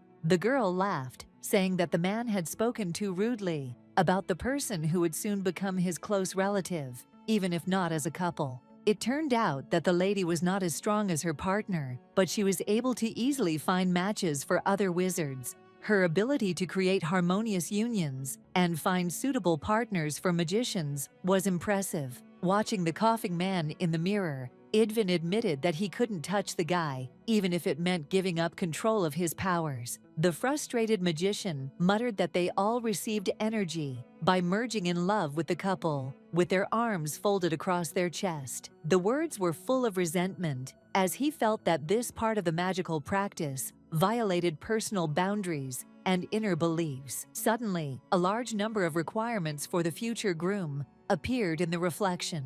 This list was carefully compiled and included many points concerning both personal qualities and professional achievements. The woman finally admitted that her goal was simply to tease her friend a little, to add a touch of playfulness and lightness to their conversation to lighten the atmosphere and dispel the accumulated tension. Idvin was amazed that the mature aristocrat continued to pray for the creation of the ideal man. Despite already having a spouse, the lady hastened to clarify, explaining that the nobleman was in fact looking for the ideal partner for his daughter. The Duke sat sadly, his head hanging, and with a deep sigh continued to read the items from the long list, dedicated to the girl he had raised and cared for many years. When asked who this maiden with high demands was, the sorceress merely shrugged her shoulders, her face remaining closed, to solving as if the riddle itself was part of her magic. As Idvin listened to the Duke's words, he suddenly realized that his beloved was the commander of a troop of swans, the owner of an extraordinary and noble status that he had not previously suspected.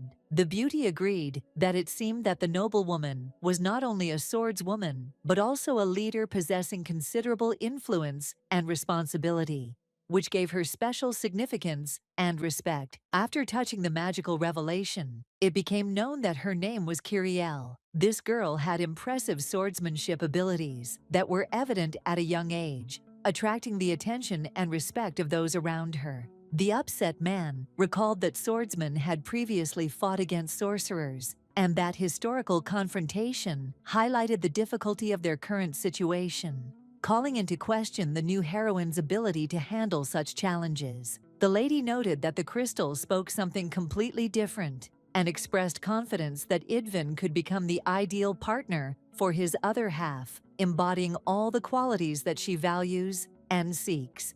The evil man ordered his girlfriend not to eavesdrop on other people's conversations, even though his previous words of regret about the fact that it would be unlikely to find a suitable match could still be heard from the stone. The wizard looked away when he heard the encouraging words about setting out on a journey to find his beloved words filled with hope and determination, that made him think about his own feelings and decisions. Looking down at the crystal, the sorcerer realized that Kiriel was the only one capable of stopping the pain and suffering of the young mage. The maiden possessed unique abilities that could change the course of events and bring long-awaited relief. Idvin began to worry that he would not be able to please his chosen one, since he considered himself not the best person. Anxiety about his own shortcomings and fear of possible rejection poisoned his thoughts. The maiden, turning away in disappointment and sighing, said that the descendants did not love the children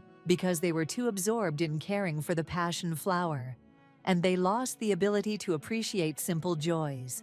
The lady hastened to cheer up the guy, remembering that the Holy War began 300 years ago because of the disappearance of Midnight, or rather, because of the magician himself, who possessed great power.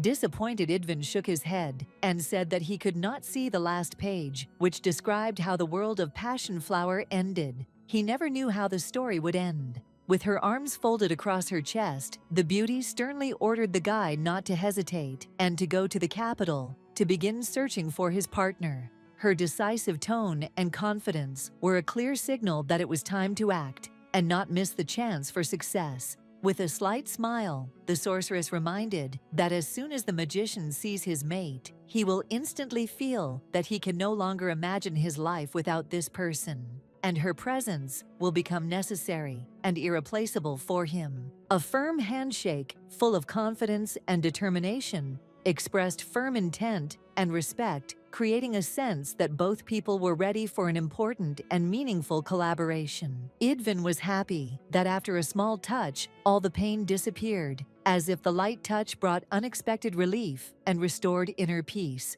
Kiriel was now as necessary to the sorcerer as air. Without her presence, the sorcerer would feel empty and deprived of vital energy, since the beautiful girl played a key role in his life and affairs. The man changed his appearance just to be near her and become the ideal partner she always dreamed of. The sorcerer was ready to do anything to meet expectations and win the woman's heart. The magician gave the lady a kiss on the palm, sincerely asking her to give her heart in return. The reverent gesture filled the handsome man's life with meaning and made it complete, giving him a feeling of completion and true happiness. However, Kiriel continued to reject her future groom, despite all his efforts and feelings. Her reluctance to accept his proposal reflected the maiden's inner doubts and the need for time to sort out her own desires. Suddenly, the aristocrat noticed something strange that quickly flew straight through the window, attracting attention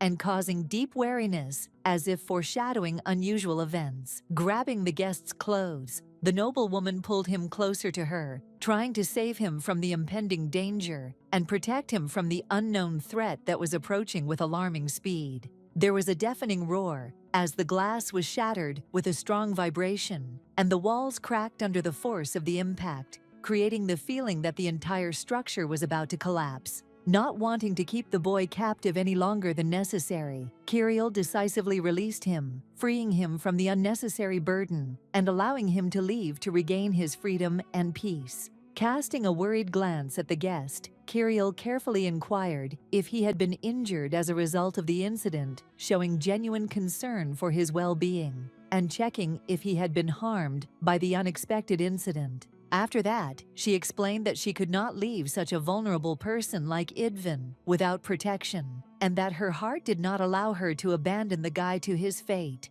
especially in such a difficult situation. The nobleman remarked with slight irony that he would have been happy if the lady had simply admitted that she was worried about him, instead of complicating the situation with such high-flown explanations. Suddenly, another bright flash appeared in the window, illuminating everything around and attracting the attention of everyone present to a new unexpected event. The swordswoman, trying to protect her companion from the impending danger, ordered him to bend down as low to the ground as possible in order to hide as much as possible from the threat and protect himself from a potential blow. Kiriel herself, quickly reacting to the danger, swung her sword and deflected everything that flew at them with a powerful blow, thereby protecting herself and her companion from the imminent threat. This time, the lady successfully parried the blow, but she doubted that she would be able to repeat her brave deed if such a threat arose again.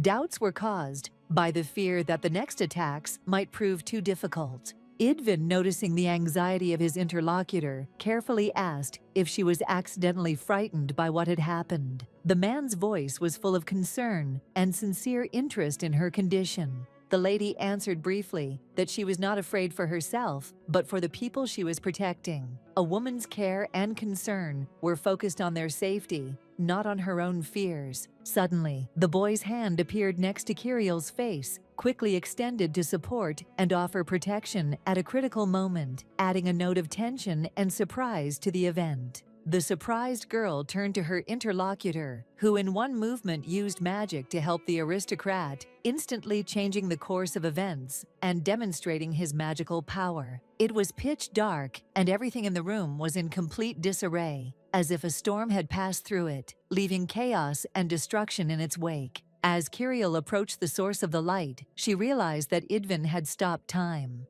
Her understanding of what was happening changed dramatically, opening up new possibilities and opportunities for action. The sorcerer himself was impressed that the lady knew about magic, but still determined to deal with it herself, using the sword to demonstrate her strength and skill in solving the problem. Footsteps were heard, and Kiriel, with a determined expression on her face, spoke of her oath to protect the capital with her blade. The noblewoman explained that it was her duty to stand guard over the city and fight for safety, no matter the threats. The enemy light was directed at the silver-haired guest, and the clod of energy sparkling with bright lights tried to locate the source of mana in order to find out its location and direct further attacks. Kiriel, confused, began to ask what the sorcerer meant by these strange words, trying to decipher their meaning and understand what intentions or threats were hidden behind them. The wizard briefly replied that they did not have time for a detailed discussion at the moment and promised to explain everything more thoroughly later, when circumstances allowed them to calmly sort out the situation.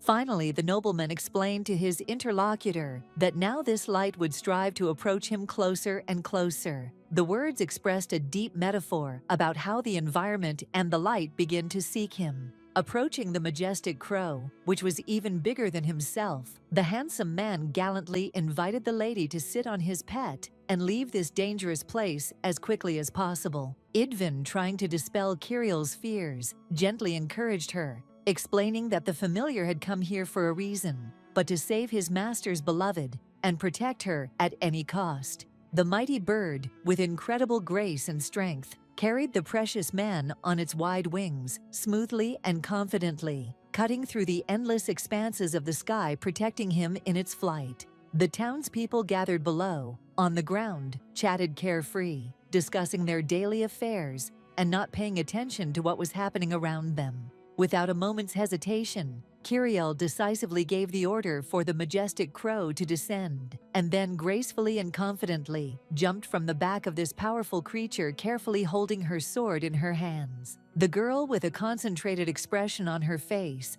and full of tension, raised her weapon high above her head, preparing to deliver the decisive blow with maximum determination and force. The maiden was sincerely glad that she remained alive after all the trials, and full of relief went to her future groom, who was sitting behind the wall of the building, with his eyes closed, as if waiting to meet her. Idvin was badly wounded and could barely breathe, but despite the unbearable pain, he greeted Kiriel with a warm smile, sincerely expressing his joy and relief at her presence, his eyes shining with gratitude despite his suffering.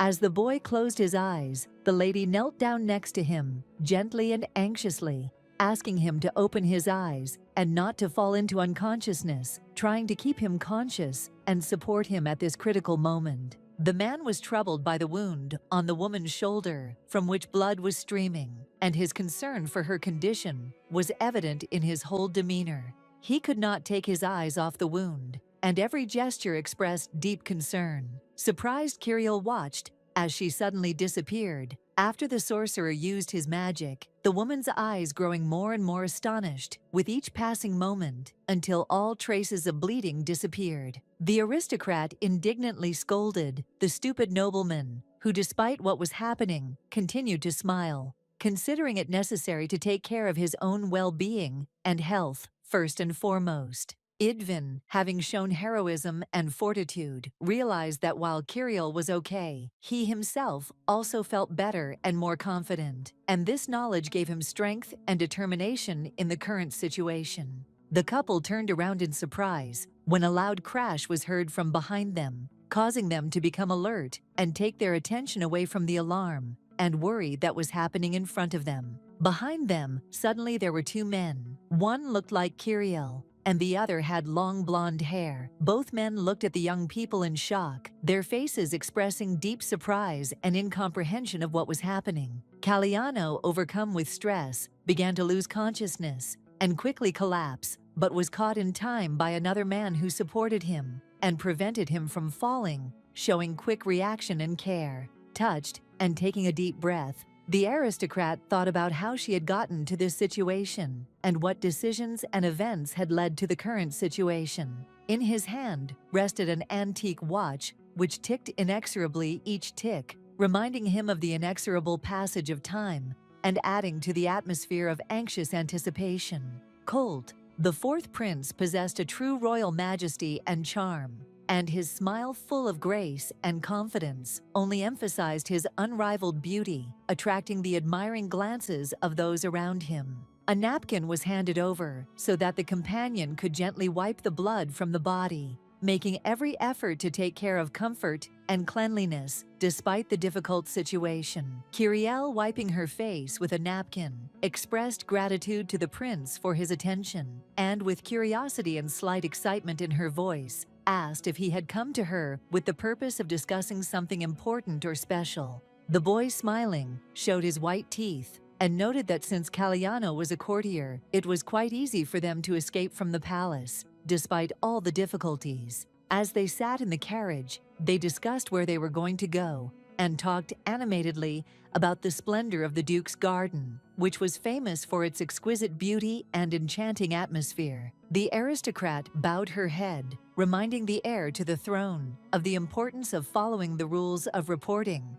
to the head emphasizing the importance of strictness and discipline in management and responsibility. Suddenly, the aristocrat's gaze turned to the sleeping groom of the Duchess and Colt. Noticing this, began to wonder who this man was and what significance he had for current events. Awkwardly embarrassed, the lady tried to explain that they had dined together at a restaurant, trying to contain her excitement and present the situation in the most ordinary and unremarkable light. The transport moved slowly, as if it were waiting every unevenness in the road, and every obstacle slowed the journey, adding to the feeling of a long and tiring journey. Colt looked at the handsome man next to him with interest, noticing that Kiriel had previously only met with Honore and the young knights, which emphasized the special significance of this new acquaintance among her circle. Leaning back in his chair, the prince was pleasantly surprised that Kiriel finally had a boyfriend who perfectly matched the ideal ideas, which could certainly bring in some fresh notes. Blushing awkwardly, the noblewoman listened as they said of her that her character had special features that distinguished her from other ladies, and this caused her a feeling of embarrassment. The man smiled and explained that it was actually a compliment. Someone who is devoted to a non-existent idea will be even more devoted to a real city, and his devotion will be stronger and more sincere. The carriage stopped, and the maids hastened to come out to meet and see off the young gentlemen, their movements full of care and diligence, striving to ensure the most favorable greeting and farewell.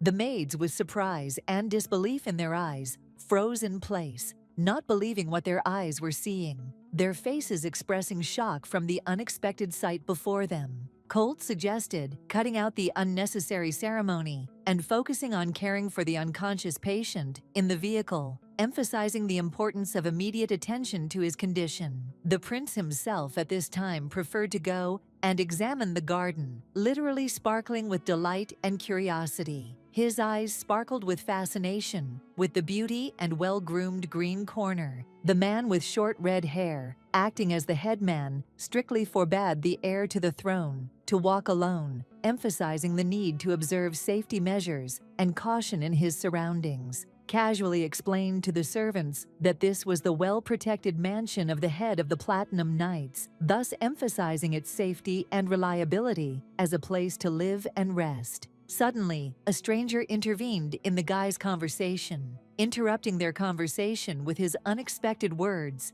and expressive behavior, drawing attention to himself and abruptly changing the direction of their discussion. It was Kiriel carrying the wounded nobleman. Despite the heavy burden, she moved with determination and full focus, her face expressing determination and courage. Colt agreed to help the maiden, promising to first quickly go into the garden to admire the flowers and then return and provide the necessary support, expressing his readiness for action. But if you think about it, you can notice that at the moment of the arrival of the other aristocrats, the prince did not look surprised, but on the contrary, was rather calm and unperturbed. Most likely, the heir was somehow connected to the tragedy that had occurred, and to this mysterious man who was unconscious, which further complicated the situation and inspired doubt. Kiriel froze next to the sleeping nobleman when she heard that the capital was no longer a safe place, and this news brought anxiety and uncertainty to her heart. One of the refined ladies, radiating grace and confidence, modestly folded her hands in front of her and with warmth in her voice, called out to the princess, who was incredibly strong and powerful. Kiriel, with determination and a stern look, ordered her assistant to immediately go for a doctor to provide the necessary medical care, as well as to prepare a free and comfortable room for the arrival of an important guest. Idvin lay quietly on his pillow, suffering from the painful symptoms that tormented him, and despite his efforts to fight his discomfort, his face betrayed an expression of calm. The worried lady anxiously approached her mistress with a question about what had happened to her and why there was a wound on her fragile shoulder, expressing sincere concern for her health and well-being. The doctor, examining the wounded aristocrat, explained that the wound was large and that it was rare for anyone to survive such an injury. He added that the aristocrat was a powerful sorcerer and his power could play a role in the healing process. Kiriel remembered the words that the mage didn't care about his own condition. The main priority was the lady, and the man would still try to do everything possible to ensure her safety and well-being. For the girl, this act seemed extremely romantic, like a true manifestation of deep feelings and endless devotion, which touched her heart even more. While the interlocutor praised the future groom of the Duchess, emphasizing all his virtues and merits, the aristocrat only shook her head negatively, not sharing the delight and remaining with her opinion about the shortcomings of the groom. Suddenly, the lady noticed something strange. The guy's hair turned black for a while, which attracted attention and caused alarm, as it seemed like an inexplicable and unusual phenomenon. The girl politely explained to the lady that everything was perfectly fine with Caliano, and therefore advised her that the young noblewoman also take the time to rest. Kiriel herself thought with apprehension about how she would have to go to her father in dirty clothes, because he was so sensitive to any manifestations of untidiness that he could faint again and lose consciousness, as had happened before. Having taken off her heavy uniform and remaining in just a t-shirt, the girl, feeling the accumulated fatigue, slowly rubbed her eyes, which were burning from tears and the long tension that had accumulated throughout the day. Deciding to take a bath, she suddenly remembered that the castle was no longer a safe place, and this disturbing thought made her stop for a moment because the prince and the servants already knew about it. The upset lady wondered why she had not been told such important news, since the protection of the capital was her immediate responsibility, and such information was of paramount importance to her. Looking up at the ceiling, Kiriel wondered why she was so important to this mysterious handsome man, and what exactly about her caught his attention, leaving him puzzled. The swordswoman was afraid that her father would be very upset because he so sincerely wanted his youngest daughter to marry for love. and her happiness was more important to him than anything else in the world. Later, she came to the realization that the sorcerer had intentionally stopped time in order to specially seal the wound of his beloved with a bandage, thus showing his care and affection. Idvin was lying in bed when the doctor reported with relief that the wound was not as serious as feared, but internal organs were still affected, requiring further treatment and observation. The woman said that the doctor was obliged to immediately notify the princess that the young man had regained consciousness, since this important event required immediate attention and presence. The healer realized that it was already late and that he should leave the room immediately so as not to disturb the patient's peace and not to interfere with the calm recovery that was so important for a complete recovery. Time passed inexorably, and the clock hanging on the wall, with its measured ticking, reminded of each fleeting moment, emphasizing the inevitable passage of time. As the clock struck midnight, the ring with a filigree stone inside began to emit a mysterious glow, filling the space around with a soft and enigmatic light. The man's hair was half white and half black, creating a mesmerizing contrast that seemed to divide the space into two opposing yet inseparable parts. The magician opened his eyes, awakening from a long sleep. Unusual eyes, both violet and green, sparkled with an unusual light, reflecting the secrets and depth of the magical world. The sorcerer rose from his seat and, leaning on his palms, settled himself comfortably. He had slept for a long time, and now, having awakened the male body and mind, required time to again enter into harmony with the surrounding world. Smiling, Idvin realized how right the voice mage was when he said that it was impossible to return to the old life after meeting the couple. At that moment, he realized that everything had changed forever. The cloaked figure stood at the window and uttered the word "Ernest," trying to attract the attention of the acquaintance, whose voice and sensitivity were needed for the next step in their secret business. The person then noted how difficult it must have been for the other person, recognizing that his task could have been extremely difficult and required considerable effort and endurance. Ernest confidently stated that this whole situation had happened solely because the gentleman had instructed the dance magician to take care of the patient, entrusting him with an important task. An old sack lay leisurely on the floor, while nearby in the air, a bird fluttered gracefully, filling the space with an atmosphere of lightness and freedom. The bag nearly fell over when it was announced that the 11 o'clock sleeping place was cleared, and that the 3 o'clock leaf and the 7 o'clock ashes were to be prepared and arranged accordingly. After this, the guy continued explaining that a new person had been appointed to the place that had occupied the silver 2 hours, and his interlocutor could very well ask for the time to be accelerated so that all the procedures would go faster. The man in the cloak, with obvious displeasure, noted that the companion was too intrusive and that they could not afford to ask the passion flower for such trifles. The figure listened silently to the complaints of the youth, who considered the death of the sorcerer unjust, especially after his lover had abandoned him.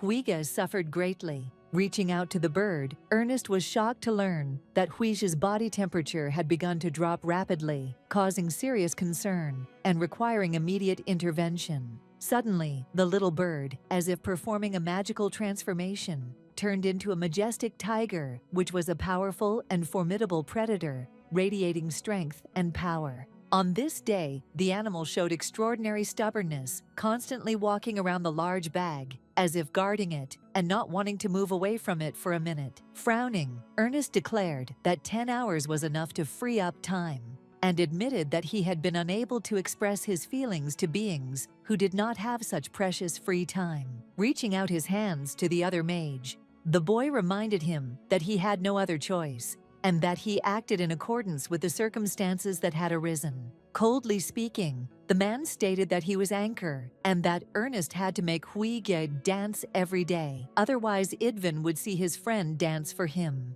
The young man was deeply upset by the words of the gentleman, who stated that he himself had proven unworthy and incapable of handling even simple tasks. As he passed by the man, in a decisive and insistent tone, ordered the young man not to leave the place, emphasizing the importance of his presence and the need to remain here until further instructions. Ernest sighed sadly and turned to the strong tiger, admitting that he had no other choice and that the circumstances had forced him to do just that. Crying, the boy loudly declared that they could not allow Huig to suffer and that a way had to be found to ease his friend's suffering so that he could be free from pain and fear. The large clock on the tower, with its majestic and deep chime, solemnly struck midnight, filling the silence of the night with a melodic ringing that reminded of the arrival of a new day and evoked a feeling of the inevitability of change. The white boots stood directly in front of the broken enemies, which were brooms made of straw and wood, collapsed under the blows, and over time lost their original shape. Kiriel closed her eyes and couldn't understand why her head hurt so much after training. Many thoughts were spinning around inside her. Each pulsating blow seemed unbearable, and confusion reigned in the lady's head, preventing her from concentrating on the causes of the torment. The captain was approached by a loyal assistant who gently asked how she was feeling and whether she needed any help or support to ease her condition and improve her well-being. It was the same lady who had taught young Kiriel fencing. She had a stylish bob haircut, dark eyes, and a welcoming smile that radiated confidence and warmth. Taking the remains of the enemy made of straw, the girl contemptuously called the scarecrow pathetic, not hiding her disappointment and disgust at this helpless structure. The embarrassed aristocrat explained that she had finished the workout by throwing out all her negative emotions. The lady admitted that the classes helped her cope with internal tension and free herself from accumulated stress. With a smile trembling with mockery, the woman asked what else Kiriel was resisting besides marriage, clearly enjoying the moment and wanting to find out what other challenges the young knight could present. With a heavy sigh, the noblewoman admitted that many events had happened in recent days, each of which had left its mark and significantly changed their lives. The former tutor was clearly not particularly surprised that the Duchess had once again found herself in an unpleasant situation. It seemed to her an expected outcome given past events and the maiden's character. Kiriel listened in surprise as it was announced that the squad leader had given the order to pick her up. The news came as a complete surprise to her and raised many questions about what had led to such a decision. Turning her gaze towards the vast palace, the noblewoman explained that this was the order of King Platina, the emperor, emphasizing the importance and inevitability of this decision, which was dictated by higher orders.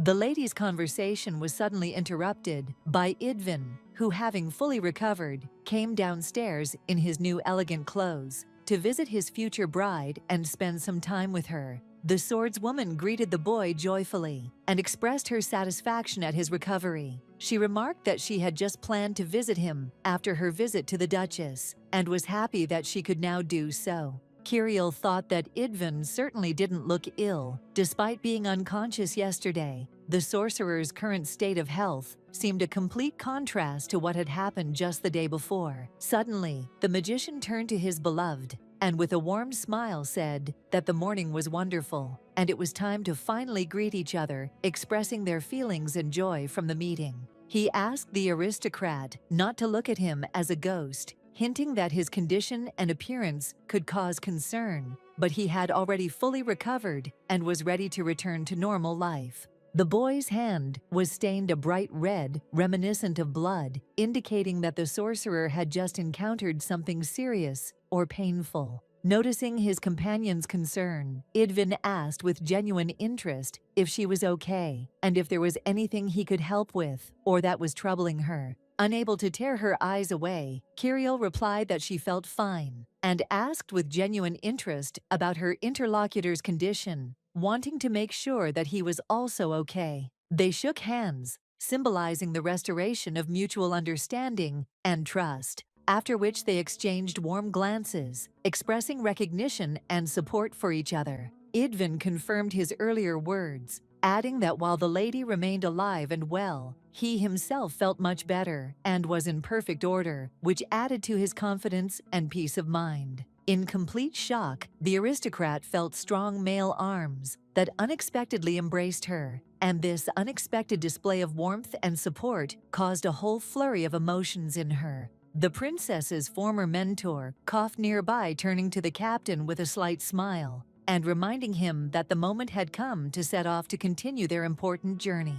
Worried, Kiriel ordered the lady to go ahead, assuring her that she herself would be a little late, but would definitely catch up with her later to complete all the necessary preparations. The man invited his beloved to hold hands, noticing that the Duchess was watching them. He hoped that this gesture would emphasize their closeness and show respect for those present. The embarrassed lady declined the hand, which was highly inappropriate in this situation, thereby violating the expected norms of politeness and respect. Finally, all the participants headed towards the palace, following the established route and preparing for the upcoming important events that awaited them in this majestic and significant place. The mentor watched the couple, thoughtfully realizing that the princess was lying when she claimed that there was nothing meaningful between them. The woman understood that real feelings and relationships were hidden behind the facade of words. This is most likely why Kiriel worked silently, without complaining about anything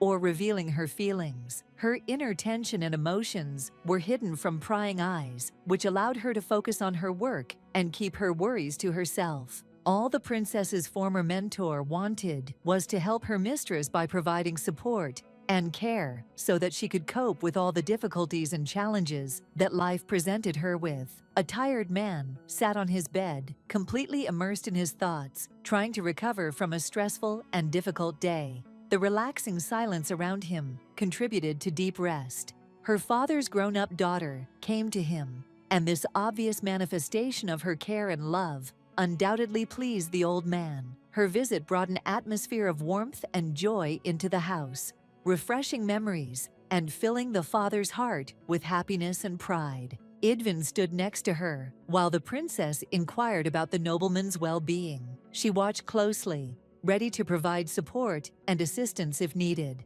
Bowing low, the swordswoman asked her father for forgiveness, with sincere regret for not being able to visit him immediately after her return. Smiling, the man hurried to reassure his child, assuring him that he was simply very tired and that everything was fine. He tried to create an atmosphere of comfort and safety so that the little girl would not worry or be concerned about his condition. Kiriel was surprised at how quickly her father had bonded with the sorcerer. They had established a trusting relationship so quickly that they had already switched to using first names in communication. The worried aristocrat asked about the magician's well-being, expressing her concern and wanting to make sure that he was okay and not experiencing any health or well-being issues. The boy said he felt great after Kiriel rescued him and provided first aid, expressing gratitude for her promptness and professionalism, which helped him recover quickly. The aristocrat, folding his arms across his chest, was pleasantly surprised that his daughter still retained her charm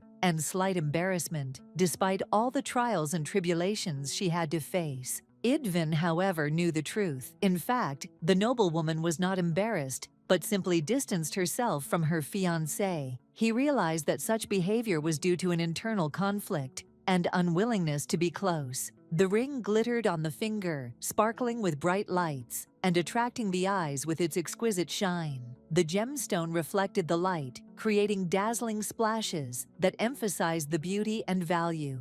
Looking at his watch, the magician realized that he had spent all his energy on recovery and realized that there were still 4 hours of free time left. The maiden announced loudly that she and her father had been invited to the palace. Her words were full of excitement and anticipation, as this visit promised to be an important and significant event for both of them. Idvin happily remarked that he would be incredibly happy to be alone with his beloved lady, to enjoy their time together in a calm environment and deepen their connection, which was growing stronger every day. Kiriel found herself alone, with the boy in the carriage, clearly looking uncomfortable and embarrassed since her father was unable to travel with them due to health issues. The situation was awkward, and the internal tension was obvious. Idvin, as if reading his companion's thoughts, noticed that she was clearly trying to close the subject as quickly as possible. He sensed the awkwardness and desire to change the conversation and try to ease the tension.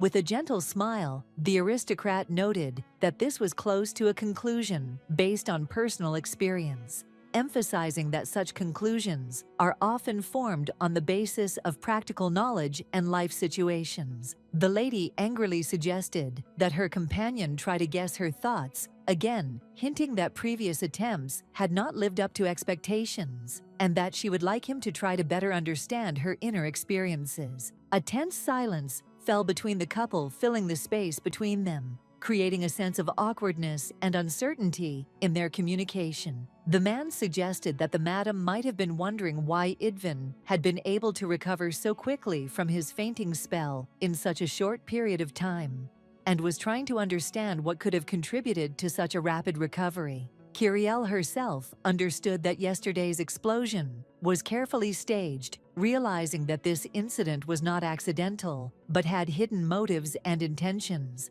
The sorcerer read the aristocrat like an open book, picking up on her obvious disdain and discontent towards him. His ability to perceive hidden feelings allowed him to understand that she disliked his presence. Idvin understood that the lady wanted to find out what had happened to the bird, familiar where the flashes had come from, and who the enemy was, trying to understand what was happening and the true nature of the threat. The rude maiden noted that her companion was mistaken, emphasizing that his assumptions or actions were incorrect and did not correspond to reality. Kiriel explained that it was not that she suspected the mage as a potential enemy, but the kind of questions he asked, which were too insightful and persistent. Looking away, Idvin chose not to change the topic of conversation, giving Kiriel the opportunity to calmly and unhurriedly discuss his feelings and thoughts. The carriage moved slowly along the road, and inside it, an important conversation was taking place.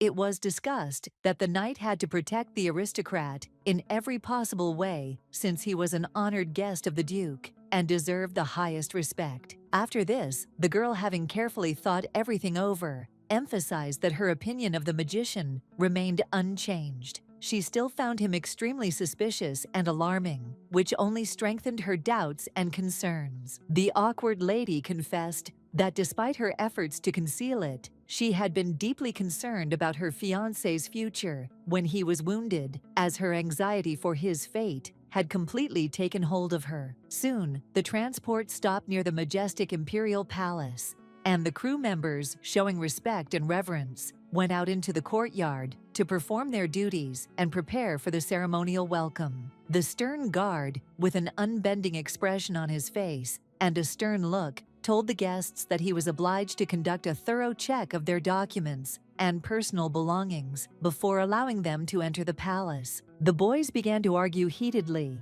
and Idvin, not holding back his emotions, shouted at the guard that they had been invited by the emperor himself, and therefore it was extremely important to hurry, so as not to delay important events and not to disrupt the routine. Suddenly, the guard grabbed the magician by the arm, and without letting go, said that he needed to check whether they posed any threat before allowing them further passage. Idvin gritted his teeth in pain, his face contorted in fear and anger as he tried to hide his pain and maintain an outward calm in the current situation. The swordswoman stood up to the sorcerer, sternly telling the guard that he must immediately stop his inappropriate behavior and show due respect. She rudely stated that yesterday, this great magician helped one of the squads and made a significant contribution, so now he should be respected and not humiliated. Idvin was genuinely pleased and grateful for the lady's help, emphasizing that he found himself completely unarmed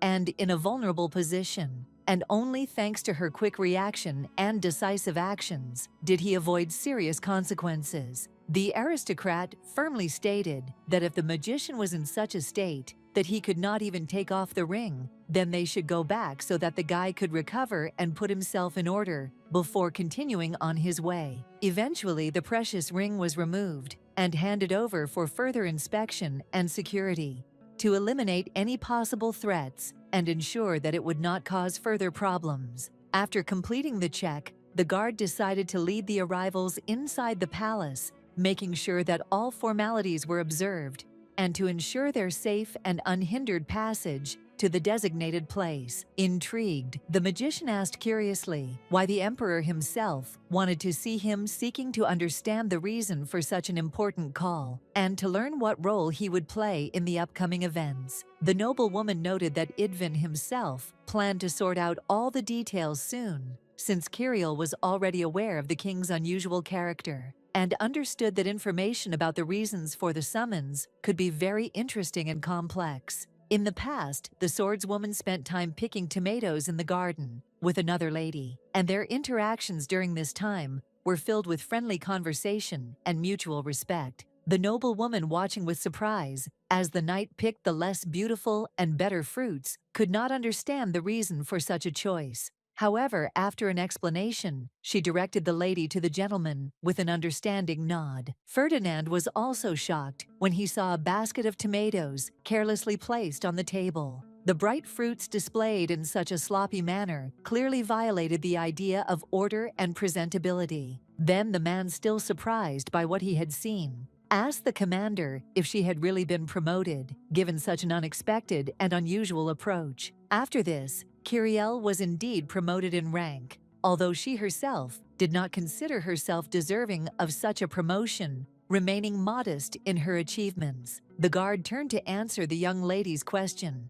demonstrating his willingness to provide the necessary information and show due respect for her interests. Upon learning that the emperor was at a tea party at the orphanage, the noblewoman ordered the man to immediately report their arrival to the servants to ensure a proper welcome and respectful treatment of the visitors. The girl caught the magician's attention, noticing that he looked extremely worried, and expressed her concern about his condition, trying to understand what could have caused such anxiety. Kirill, noticing the mage's concern, said that since the king had invited him to the palace, it meant that he was already aware of all the circumstances and perhaps had his own reasons for such a decision. She asked the groom to stop being nervous, emphasizing that such behavior was unnecessary and stupid, especially considering that everything was already under control and their worries would not help resolve the situation. Soon, a man appeared from behind the door and, with a welcoming gesture of his hand, paid tribute to the princess,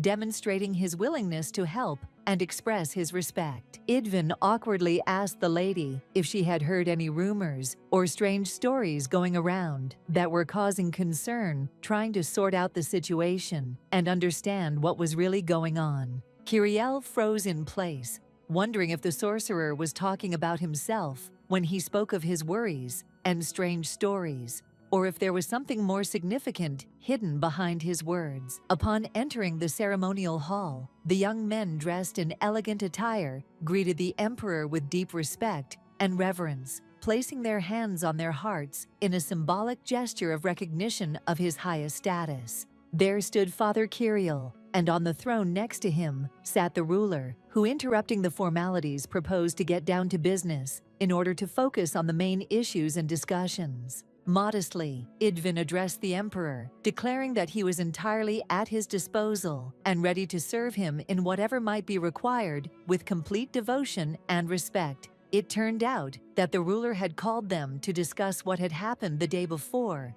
to find out all the details, and to understand the strange magical phenomena that were causing concern. The man on the throne already knew that Idvin had been extremely ill and wounded the day before. Fortunately, the knight and other subjects had cured the mage, providing assistance in his time of need. Kirill replied to the king that unfortunately losses could not be avoided, but that day she did her best, remembering the teachings and trying to apply her knowledge as much as possible. There were rumors that by joining forces and showing incredible courage, the pair of young people were able not only to save themselves, but also to stop the impending danger, preventing a catastrophe, and saving the lives of many. The light they began to fight against appeared about a month ago and began to spread rapidly, threatening everything in its path and eclipsing even the brightest hopes. This light could also be seen from the imperial palace, where it pierced through the garden, twisting between the trees,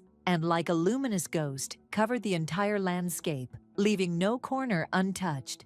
The first to notice it was the minister, who, frightened, exclaimed in horror because the light was rapidly engulfing everything around, threatening even the most protected corners of the palace. The knights tried to resist the ancient magic, but their efforts were futile and useless, as the ancient force continued to inexorably destroy everything in its path. Idvan finally realized the reason for his stay here, because as a sorcerer, he could unravel the mystery of the ancient magic that seemed to appear out of nowhere. After this, the aristocrat warned that it would not be possible to destroy the light, but only to investigate its nature and temporarily close the distorted time. Thus, Idvan arrived with the swordswoman. The man intended to trap the light, and Kiriel was to destroy the enemy, to eliminate the threat and restore peace. The aristocrat could not refuse the emperor, since she was his faithful servant and subject obliged to obey his orders and carry out any instructions. Such devotion made the ruler smile.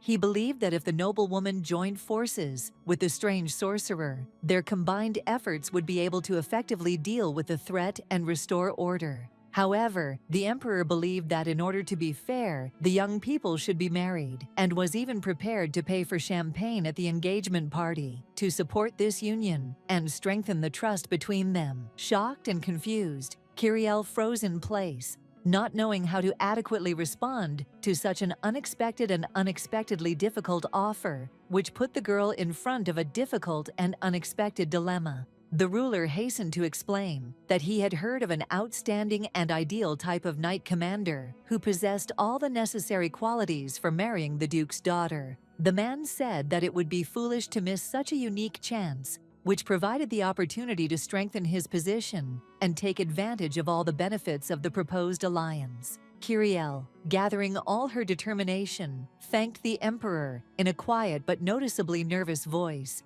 trying to hide her emotions behind polite words, despite the unexpectedness of the situation, which put her in a difficult position. After this, the ruler, not wanting to detain his guests any longer, decided to give them time to prepare, realizing that important matters lay ahead of them that required complete concentration and calm. Before leaving the hall, the lady and the aristocrat bowed deeply and respectfully, expressing their sincere respect and gratitude to the ruler for the honor bestowed upon them. The lady thought to herself that duty was still duty, and it had to be fulfilled. But could the man really not have any more words to express his feelings or intentions? The noblewoman was deeply impressed by the cold indifference of the sorcerer, who confidently walked ahead of her, as if neither the gravity of the situation nor the presence of another person affected him. Suddenly, the girl stopped abruptly, hearing someone call her by name. The sound of this voice unexpectedly cut through the silence,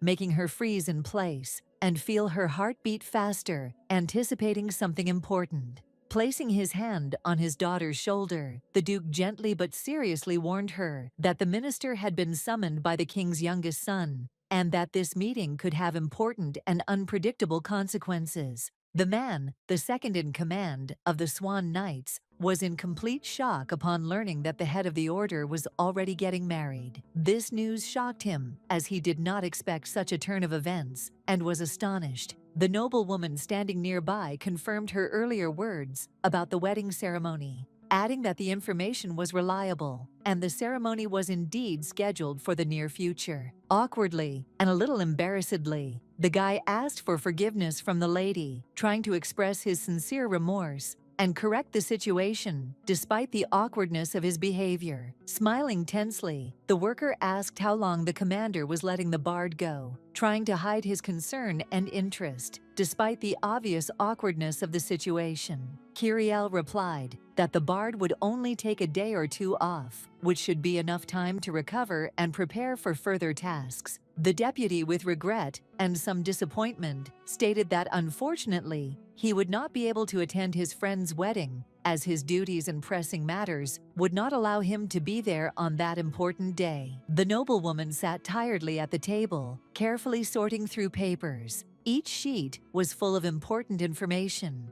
and her tired eyes continued to quickly scan the text, despite the accumulated fatigue and desire to rest. Covering her face with her hand wearily, the lady realized that the amount of work here exceeded all her expectations and seemed endless, encompassing every part of her day and making her feel overwhelmed. Suddenly, another knight entered the office, heading towards his leader with an important and urgent message. The sudden appearance broke the silence, attracted the lady's attention, and added a new element to an already busy day. Covering her face with her hand, the girl began to cry. Tears flowed uncontrollably down her cheeks, reflecting the depth of her inner despair and the full weight of accumulated emotions and difficulties experienced. Kiriel strictly ordered her subordinate to choose one of two things: either cry or laugh, but not to allow herself to show duality in emotions so as not to create unnecessary confusion and maintain clarity in their interaction. The swordswoman shyly but sincerely congratulated the commander on his wedding. Her words were filled with warmth and good wishes, despite her own embarrassment. The paper indicated permission to conduct a special mission, which allowed the necessary actions to be carried out within the framework of the given task, while emphasizing the special importance and status. The woman was irritated that Kiriel had only been given permission to conduct a special mission now, while the unscrupulous officials had had access to such privileges from the very beginning, which seemed unfair. But the emperor knew the reason why the aristocrat did not receive permission immediately. It was all about her status as an unmarried woman, which was the reason for the delay, despite her merits and the needs of the mission. Thoughtfully, as if not noticing it, the hand began to unconsciously swing the pen from side to side, reflecting internal anxiety and a state of confusion. The men rejected the request without consideration or explanation, causing disappointment and dissatisfaction among everyone involved. The noblewoman began to quickly nod her head from side to side, trying not to delve deeply into the topic, and demonstrating the appearance of agreement in order to avoid further discussion and unnecessary questions. Sitting at the table and immersed in work concerns, the woman was most interested in the question of where Ferdinand was. This question worried her, overshadowing other current tasks and affairs. Surprised, the worker muttered that the commander must have been too engrossed in her work, since she had not noticed that she had missed important points and overlooked some key details. After this, the lady explained that Ferdinand had changed his work shift to another, and therefore his presence was temporarily absent, which could be the cause of misunderstanding. With a smile, the knight explained that she had tried to find out the reason for the guy's behavior, but all her attempts had been in vain, and she was never able to get a satisfactory answer. Kiriel stood up from her seat and ordered her subordinate to immediately write a letter to the famous lord. The recipient of the letter was to be the Knight Veterinary Association, emphasizing the importance of the appeal and its relevance to current affairs. The lady immediately realized that it was necessary to inform the Knight Veterinary Association of the aristocrat's engagement, and quickly collecting her thoughts, began to write down all the necessary details in a letter. The noblewoman began to dictate the text of the letter, in which she indicated that all invited guests must be present at the event, but uninvited guests brought gifts and wreaths would be thrown aside. Kiriel's friend suggested a softer and more beautiful version of the text, which invited everyone to the engagement of two lovers, emphasizing the joy and significance of this event in order to create an atmosphere of warmth and welcome for all guests. The aristocrats would be a beautiful couple in elegant white dresses, decorated with flowers and lace, creating a flawless image that would attract the attention and admiration of everyone present. The Virgin considered such words too pompous, but despite this, agreed to the proposal, realizing that such a design could add solemnity and sophistication to the event. Sitting together, they discussed what could be corrected in the text and what edits could be made to improve the design of the invitation and make it more suitable for the upcoming celebration. The hand prepared to write on the paper that the place of the event was the beautiful and charming palace of the Duke, and the date and time was the same day at 8 o'clock in the evening.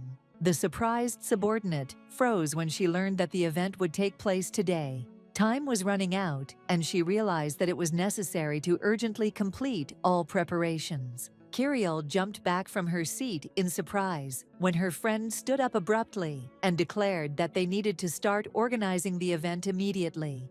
The urgency of the situation now urgently demanded a quick response. The brother priest will also be present at the engagement, unable to miss such an important and significant event, which is certainly an important milestone in the life of the family. The judge, known for her tireless vigilance towards the law, and the lady with the book, who has always been her faithful companion in official matters, will also be present at the event. Realizing how much work there was to do in one day, the lady wearily lowered her head onto her folded hands in front of her, trying to gather her thoughts and strength for the tasks ahead. She then asked a provocative question about why Kiriel had not discussed the details of the celebration with her fiancé, hinting at a possible oversight in planning or organizational inconsistency. Looking away, the aristocrat replied that their marriage was fictitious, and therefore she did not discuss the details of the celebration with the groom, since she did not really want to marry him. As if remembering something important, the subordinate jumped up from her seat.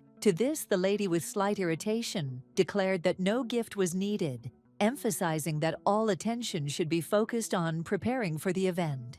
With a smile, the lady went to send the letters, deciding to leave the swordswoman alone so that she could focus on her tasks and not be distracted by additional concerns. The lady slammed the door loudly and left, leaving the beauty alone in the room so that she could continue her work in complete silence and concentration. This allowed her to immerse herself in the tasks without being distracted by extraneous noises and disturbances. On the commander's desk, among other objects and documents, lay the magician's ring, abandoned and forgotten, a reminder of past events and hidden secrets. Taking the jewel in her hands, the noblewoman thought that she should return this thing to its true owner, so as not to leave memories of the past that could disturb the order and cause unnecessary unrest. Holding the jewelry in her fingers, Kiriel began to practice her engagement vows, carefully pronouncing the words and tuning into the importance of the upcoming event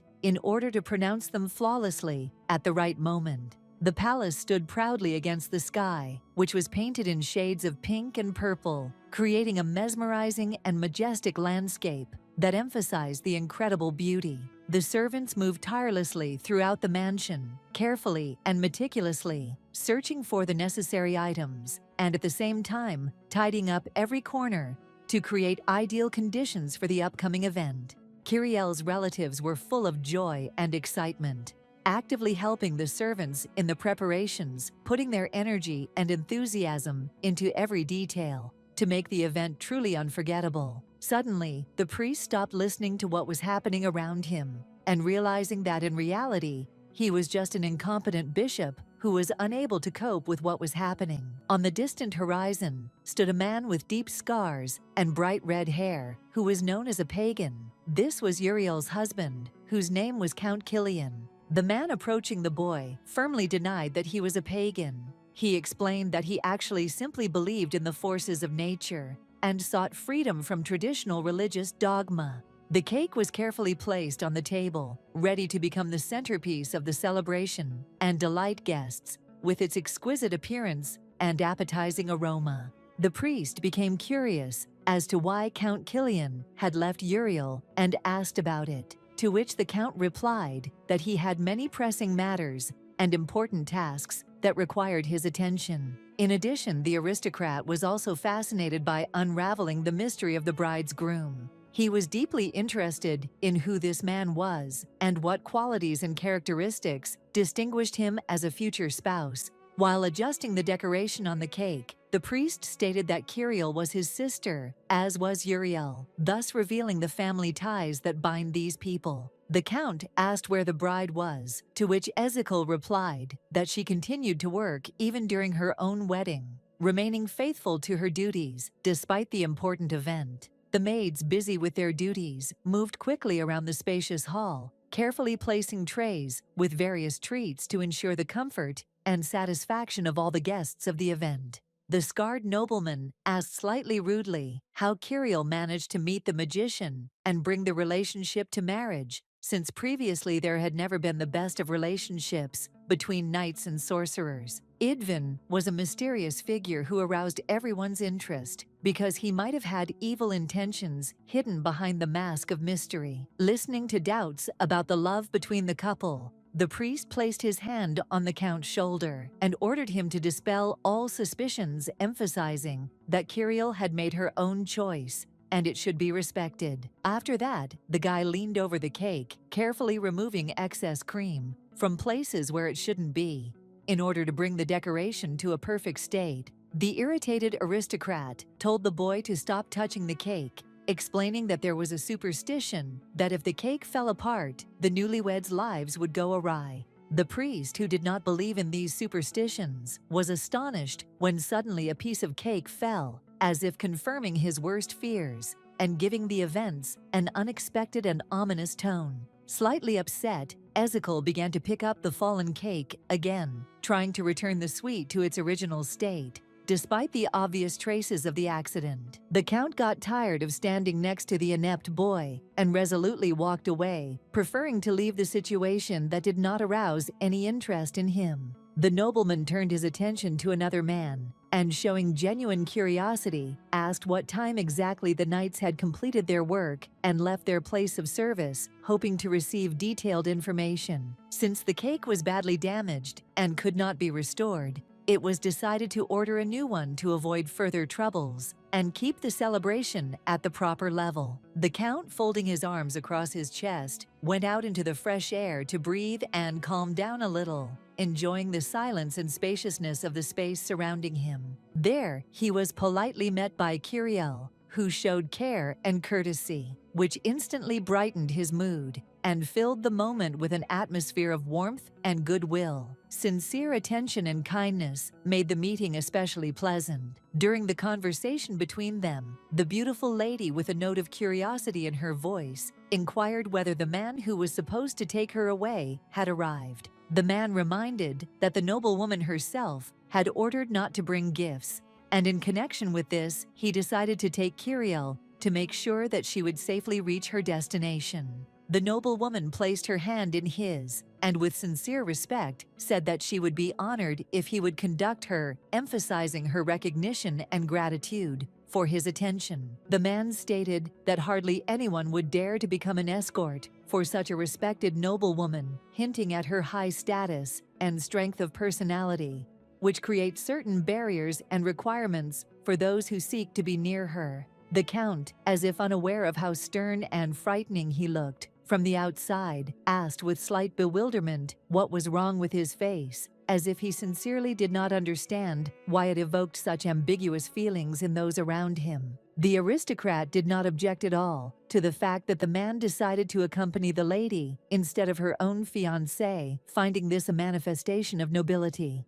The nobleman noted that she should already begin calling the sorcerer her husband, thereby emphasizing the importance and inevitability of their future marriage, as well as demonstrating respect for established traditions and expectations. Kiriel didn't understand why she should call the mage her husband, since he himself addressed her as a lady and not as a wife. They were not close enough to move on to another stage of the relationship. As the couple approached the carriage, the young man, with impeccable manners and a slight smile, invited his companion to enter first, thereby demonstrating his respect. When the lady opened the door, getting ready to enter the carriage, she suddenly heard a question about whether she had decided to get married too hastily, which made her think for a moment. The girl just shrugged, answering that everything happened by itself, and then asked a counter question. When the man married Uriel, did they talk a lot, and did they really get to know each other? With a smile, the aristocrat stated that they had discussed and signed a marriage contract, emphasizing that this was the main aspect of their preparation for life together.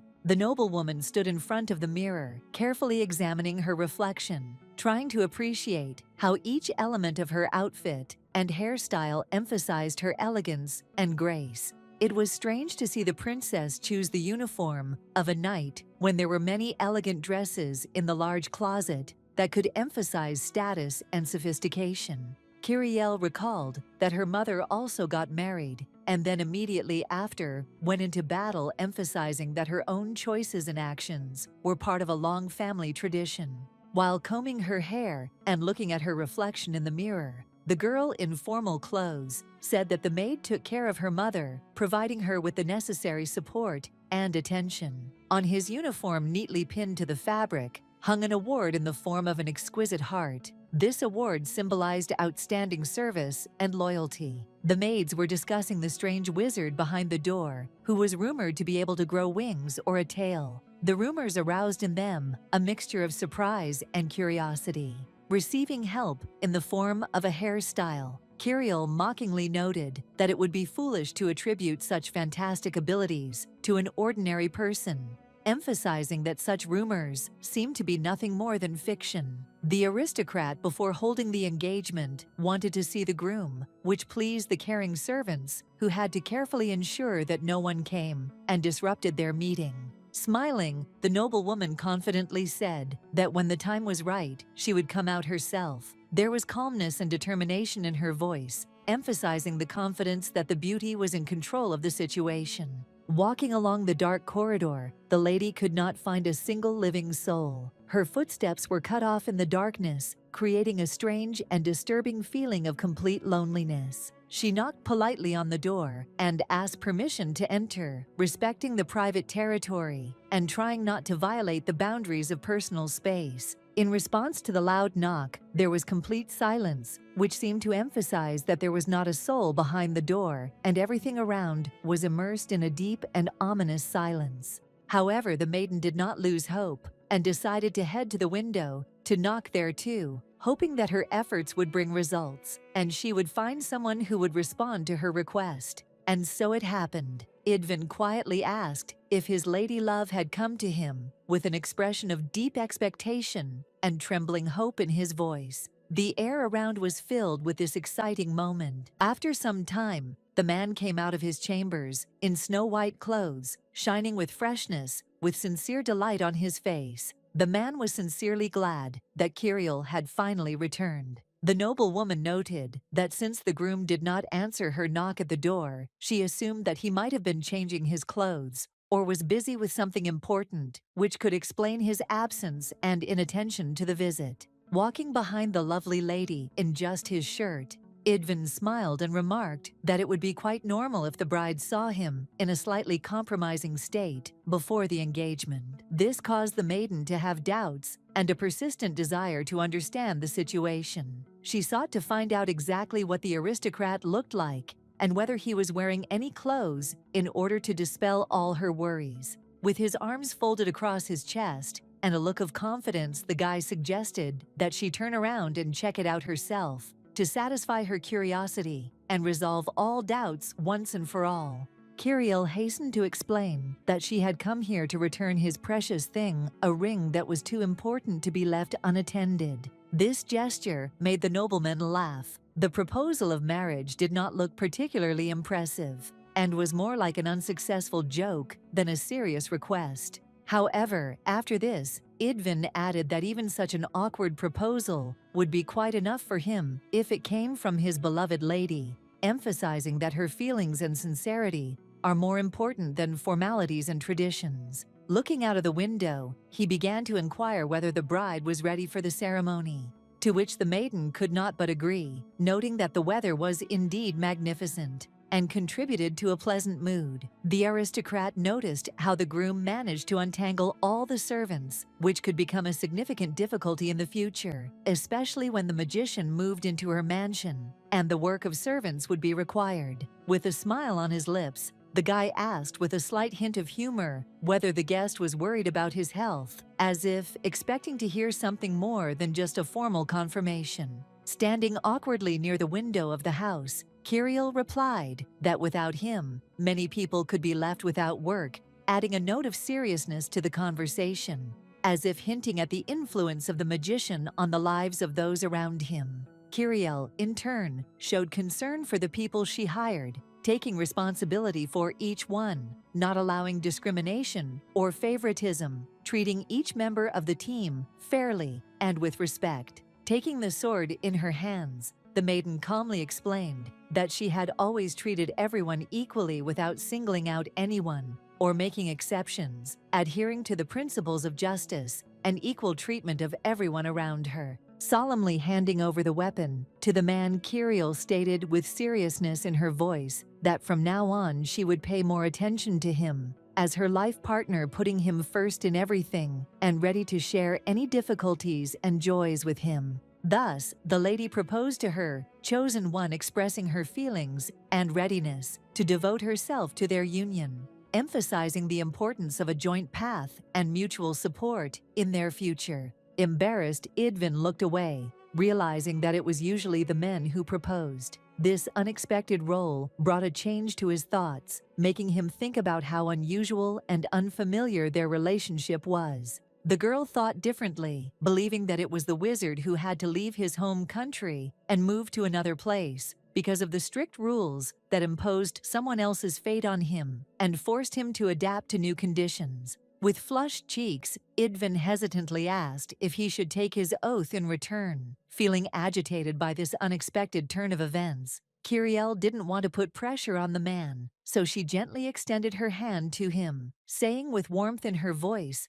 that he was free to do as he wished, giving him complete freedom of choice in this sensitive and significant moment. The ring on her finger sparkled, and magic began to flow around as the mage used his powers to find out what his beloved had been up to today and to find out the details of their day. Memories came back like frames from an old film, where the Earl with the bright red hair politely asked the lady if she had undergone a shocking change due to the events unfolding around them. Silently, Idvin took in the information that Kiriel seemed to have no intention of participating in the wedding ceremony, which gave the event an air of inevitable loss. At this moment, the guy felt especially sorry that he did not have the gift of reading minds, because it could have helped him to more deeply understand the hidden motives and true feelings of the lady. The man promised to protect the empire, to which the beauty noted that the organization of the ceremony should have already been completed,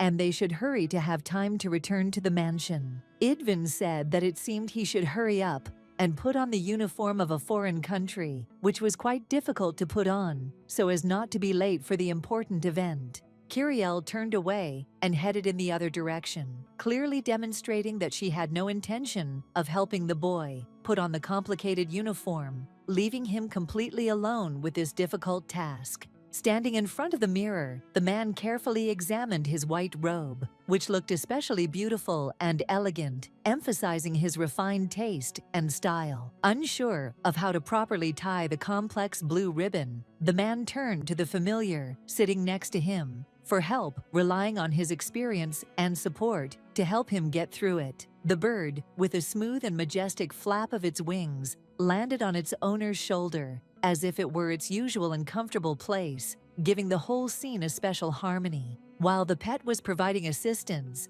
Idvin blushed, remembering the promise of his beloved, and deciding to reciprocate it, which caused mixed feelings of shame and determination in him. After completing the preparations, the wizard heard the words of the raven, who croaked that the owner should try to live up to Kiriel's expectations so that his appearance and behavior would match her requirements. Smiling, the magician called his friend, the 3 o'clock scoundrel, who finally decided to speak up, drawing attention to his presence and making the moment more lively. When the bird noticed how energetic and happy its owner was, Idvin ordered the pet to be quiet and not waste its magical energy on trifles, saving it for more important matters.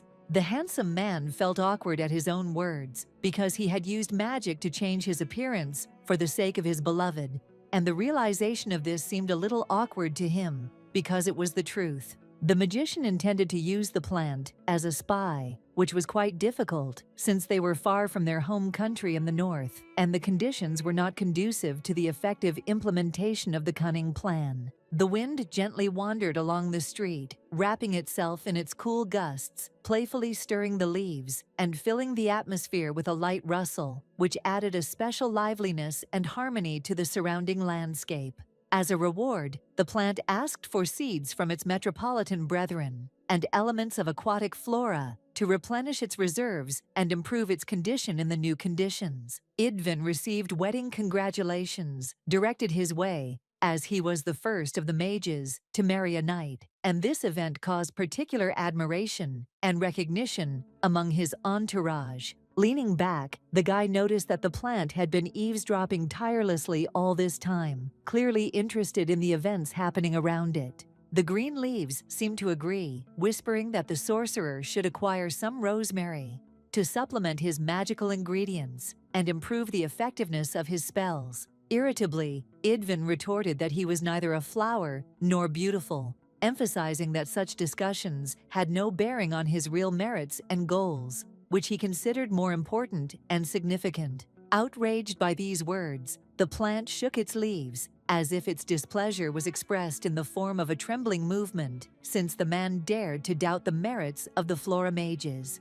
With a heavy sigh, the flower admitted that he had been generous today, and therefore decided to give the sorcerer in white the rosemary completely free of charge, thus showing his generosity and recognition. The plant appeared right under the mage's window, sprouting from the soil with unexpected speed, as if it had materialized from the earth itself to serve the owner's needs. With a smile, Idvin agreed to accept the gift, as it was presented fully aware, and acknowledging not only the generosity, but also the symbolic meaning of the gesture, which emphasized the respect and mutual understanding between them. After this, the magician turned to the raven, hinting at the need for its help, as if expecting the bird to understand the silent request and provide support in the current situation. Obediently, the raven plucked a sprig of rosemary, demonstrating its willingness to help and fulfill the magician's request. The act was an act of complete devotion and desire to serve, despite the invisible but strong connection between them. Now Idvin was fully prepared to meet his bride, excited and anticipating how wonderful and exciting their long-awaited new life together would begin. Quietly, and with a slight trepidation, Curiel stood at the door. Her gaze was directed to the horizon, awaiting the appearance of a companion who was to become the aristocrat's guide into a new unknown chapter of their shared destiny. The maiden herself could not get rid of the obsessive thoughts about the emperor's words, which did not leave her alone, constantly returning to her consciousness and leaving a deep mark on her soul. Then, in the distant past, the king summoned the knight to discuss an important and highly secret matter that required their joint attention and wise advice. With a smile, the overlord explained that depending on how Curiel used magic, the future of the entire country could change dramatically, opening up a whole range of possible outcomes to them. Idvin, with a raven perched on his shoulder, listened to the congratulations on his engagement, trying to maintain his calm and dignity at this important moment. The lady was pleased that the man had finally finished dressing and tidying himself up, saving her from a long wait and allowing her to get down to business. Together they walked down the corridor, confidently, striding towards new events, their steps echoing off the walls, as if heralding an important and significant undertaking. The sorcerer, showing a keen interest, began to question the lady about what was supposed to happen today, since she had not revealed the details of the upcoming events. The lady explained that they would first be married by a priest, and then the registrar would issue an official marriage license. In the capital, weddings usually took place quickly and without unnecessary delays. Idvin hastened to reassure his interlocutor, assuring her that he did not object to God's grace and was ready to do without passion, flowers, and complicated ceremonies. After this, the magician added that their majesties were always near them and that they did not worship either the storm or the fire or the sea, remaining true to their own traditions and beliefs. Curiel came to the conclusion that this was why the wizard always wore his ring with a precious stone, which was probably a symbol of his loyalty and magical power. The man quickly changed the subject awkwardly, placing his hand on her neck and smiling, saying that his beloved's curiosity made him happy. Her interest in him gave special meaning to their relationship. The ring was embedded with a magnificent amethyst stone, which had the amazing ability to help in the management of mana and enhance the magical powers of the owner, giving him additional power. The sorcerer wore orange topaz for 10 years as a young man, with disheveled hair that emphasized his unusual and mysterious appearance. The sorceress, who had possessed the transparent crystal for 8 hours, resembled it herself, thanks to her white hair and eyes, which gave her an almost ethereal and mysterious charm. Kiriel quickly came to the conclusion that the owner's appearance perfectly matched the stone. His appearance and mannerisms reflected the unique properties and aura of the gemstone with which he was associated. Ben firmly and confidently rejected the comparison, stating that he was nothing like amethyst, and expressed his displeasure at the unfounded comparison. The maiden returned to the topic of the wedding, explaining that after the ceremony, they would have a banquet, and then they could return to their chambers and rest from the excitement of the holiday, enjoying a well-deserved rest in solitude. The wizard froze in shock at the words, that after everything they would go home, not believing in the possibility of such a quick end to the holiday. He felt embarrassed at the prospect of being alone with Kiriel, and at that moment, a raven carrying a branch of rosemary began to peck at him viciously, as if sensing hidden tension and discontent. The sorcerer hastened to explain to his pet that his words had no hidden meanings, and that he had spoken sincerely and directly, without any intricate hints or secret meanings. The noble woman repeated her earlier words, noting that she did not believe in the sincerity of the powerful sorcerer's intentions, and doubted whether he really wanted this engagement. Therefore, she asked him not to force her to do anything without sincere consent and inner desire, so that the actions were directed from a pure heart and not under duress. With a smile, Kiriel stated that as a knight, she would be able to resolve all issues according to the laws of their country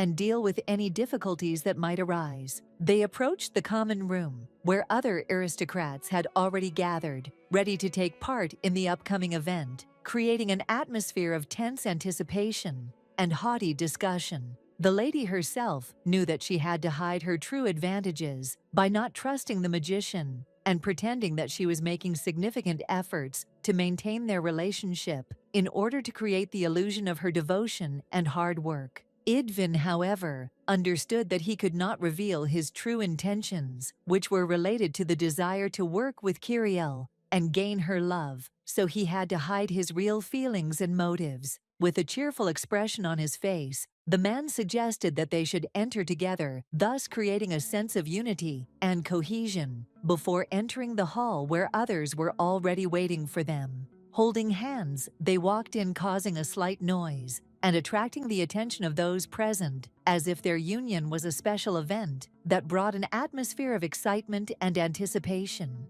When the groom asked what time it was, the lady sighed, realizing that she should have arrived earlier. She was already imagining how angry Uriel would be because of their lateness and the upcoming displeasure. And indeed, a beautiful lady in an exquisite blue dress stood nearby, holding herself with dignity and grace, her fan like a weapon against everything around her. The irritated Uriel could not help but notice the newlyweds' lateness. Her displeasure and indignation were obvious, and the woman could not hide her disappointment at their disrespect for the important event. Idvin and the bride took their seats at the table, immersing themselves in the atmosphere of a gala dinner where every element from the table setting to the conversations emphasized the significance of this special moment. Their hands clutched the book, tightly ready to begin reading, waiting for the moment when they could delve into the content and get down to business. It was Brother Kiriel, a priest, who was about to perform an important ceremony that would mark the beginning of a new stage in their spiritual life. The room was furnished with elegant tables, at which aristocrats were comfortably seated, talking among themselves and attentively following what was happening.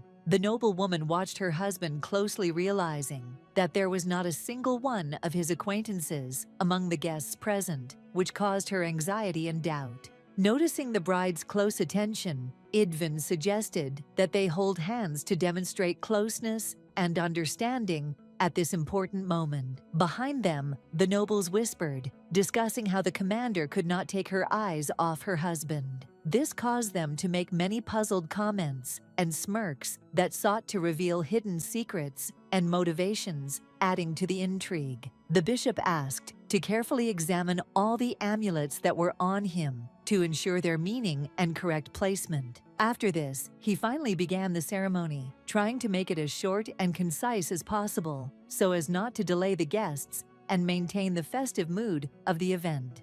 Uriel gave a displeased look, filled with hidden irritation and disappointment, which revealed her inner dissatisfaction with what was happening and emphasized her great disgust with the situation. Noticing the irritated look, the bishop hastened to reassure the lady, assuring her that all rules would be strictly observed to dispel her anxiety and ensure order. The groom could not help but notice how meticulous and thorough the priest was in preparing and conducting the ceremony, carefully monitoring every detail and nuance. The man expressed his best wishes with sincere good wishes, hoping that happiness would accompany the couple and that their hearts would never regret the choice they had made. The fathers and their beloved ones watched the fate of their daughter with trepidation, experiencing every moment of her important and solemn event. The lovers' hands were intertwined in a tender and symbolic gesture that represented their deep connection and mutual affection, creating an indescribable feeling of unity and closeness between them. The priest gave the newlyweds his blessing, filling their hearts with a special spiritual light and warmth that would accompany them throughout their life together. Uriel expressed her wishes, filling the words with sincere feelings and hope for a happy future for the newlyweds, leaving them with a feeling of warmth and support. The men burst into tears, their tears filled with deep concern and pride for their daughter's fate. They were worried about her future, but also felt proud of how the little girl was boldly entering a new chapter of her life. At this point, the ceremony came to an end, and the newlyweds had to chat with the guests, exchange congratulations, and thank everyone for their presence and support. Suddenly, a strange hand grabbed Kiriel's hand, breaking the moment of intimacy and drawing the attention of everyone around to the unexpected intervention. It was Celia, a sweet lady with a gentle look, hair braided into neat braids, and light eyes that radiated kindness and charm, attracting attention with her gentle and refined appearance. The girl, with a gentle and confident gesture, led her childhood friend, creating an atmosphere of trust and sincerity, into which both plunged with joy and warmth. They stopped in the corridor, remaining alone in silence without extra ears, and allowed themselves to enjoy the moment when only their voices broke the calm, creating a feeling of privacy and intimacy.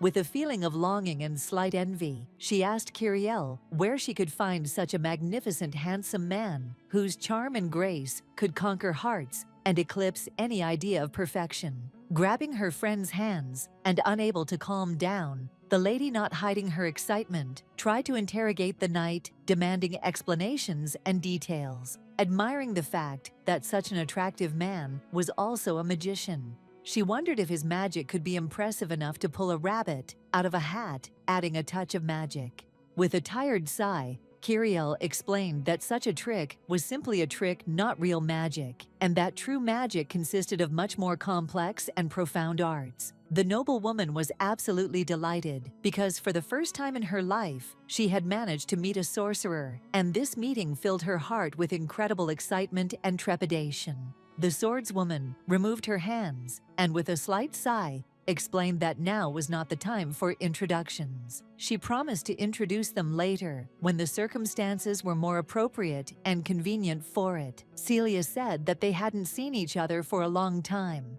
and that they should catch up as soon as possible, fill in the gaps in their lives, and share the latest events and experiences. Kiriel would have been glad to talk to her childhood friend, but at the moment her help was needed by the sorcerer, who was constantly pestered by other nobles with endless questions and demands for clarification. One of the girls curiously asked the magician to take a rose out of his sleeve, hoping to see a manifestation of his magical skill and enjoy a small miracle. Kiriel intervened in the conversation, gently reminding the aristocrat of the need to maintain decorum and not be rude, while maintaining respect for her interlocutors. Noticing the presence of the commander, the lady approached her with curiosity and asked about current affairs, hoping to learn the latest news and events.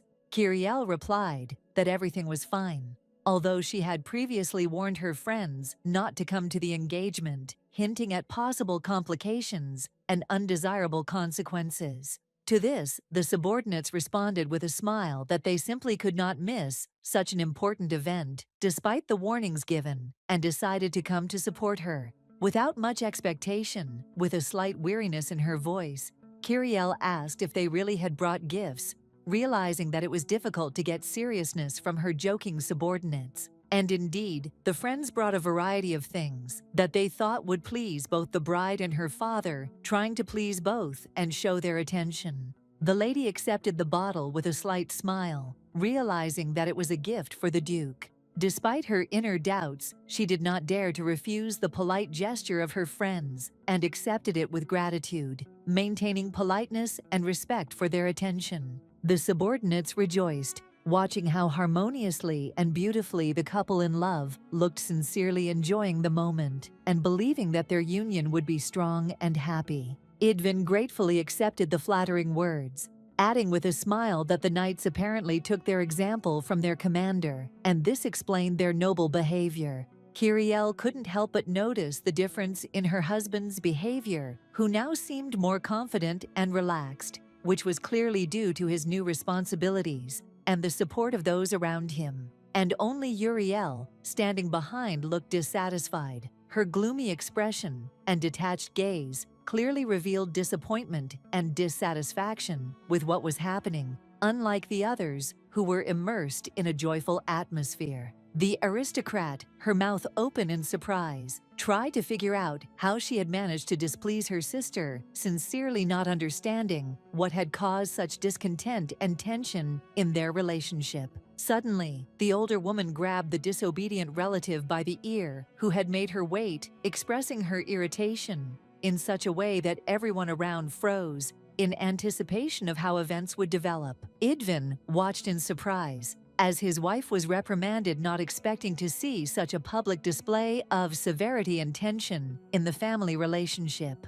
The Count decided to intervene, introducing himself to the sorcerer as Uriel's husband. Thus, he distracted the magician from the current conversation and sought to take the initiative in order to direct the conversation in the right direction and strengthen his position. The wizard introduced himself in response, trying to make a good impression on his wife's relatives and show himself in the best light, hoping to establish friendly relations. The aristocrat, smiling happily, suggested that the magician step aside and talk in private, trying to resolve the misunderstanding that had arisen and discuss important issues without unnecessary witnesses. Taking a look at Kiriel, who was talking to another woman, the guy wondered if it was really possible to marry his bride to such an evil woman, and he felt doubt about the correctness of his choice. Sitting down at the table, the Count offered his interlocutor alcohol and asked if he tolerated the drink well, since it was especially strong, in order to ensure the comfort and health of the nobleman. Idvin hastened to reassure the man,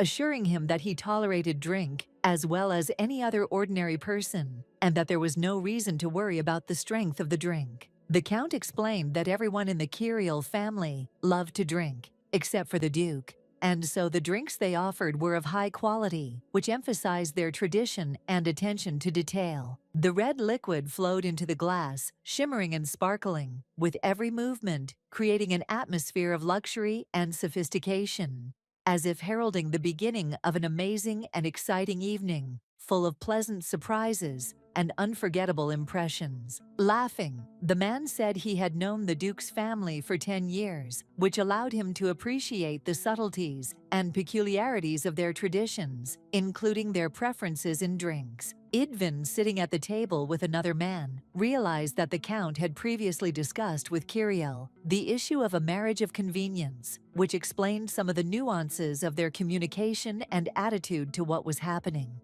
Therefore, after thinking the sorcerer told his interlocutor that he apparently knew a lot about his bride, hinting that information about her was available and important to him. Laughing, the aristocrat said that the sister of his lovely wife was also his sister, hinting at the close family ties and common roots that connected them.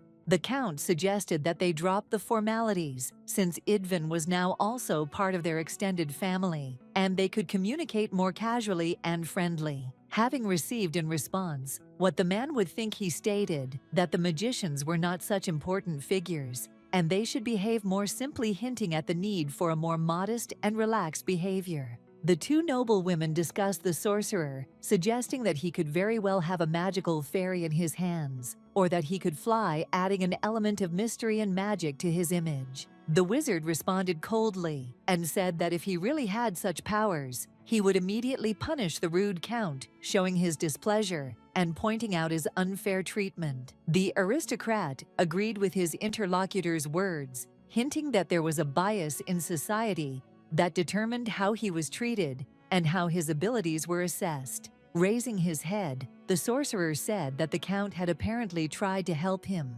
despite his initial displeasure, and expressed gratitude for trying to sort out the situation. The nobleman looked away, admitting that he acted in this way for the sake of his wife's family, and the Duke, emphasizing that his motives were connected with duty and respect for his loved ones. He was worried about Kiriel, who was arguing with her sister, noting that the girl was still very young, constantly worried about others, and did not think about herself at all, which made him worry for her well-being. And now, the care of the aristocrat fell on the shoulders of the magician, who had to take responsibility for her well-being and protection. Kiriel was clearly different from the others. She did not wear a dress, preferring to hold a sword, and had a different character. Many wanted her to change and become more feminine, considering her unusual hobbies and behavior too unconventional. Holding the drink in his hands, the man realized that the Knights of the Wife's Order treated him differently, expressing respect for the commander's choice and his status, which emphasized their loyalty and recognition of authority. Realizing that the Count's delay was becoming inappropriate, Idvin decided to end the meeting to allow everyone to return to their business and not take up the precious time of such an important guest. Uriel suggested that her sister go out and talk in private to discuss the issues that had arisen in a more private setting and resolve them without unnecessary witnesses. Watching his beloved, the nobleman blushed, as if he had met his true love for the first time. This showed that their contract marriage also contained real feelings, despite the formality. Before letting his interlocutor go, the man stated that the sorcerer would make a good drinking companion, emphasizing his sympathy and suggesting that they could have a good time together, talking and drinking.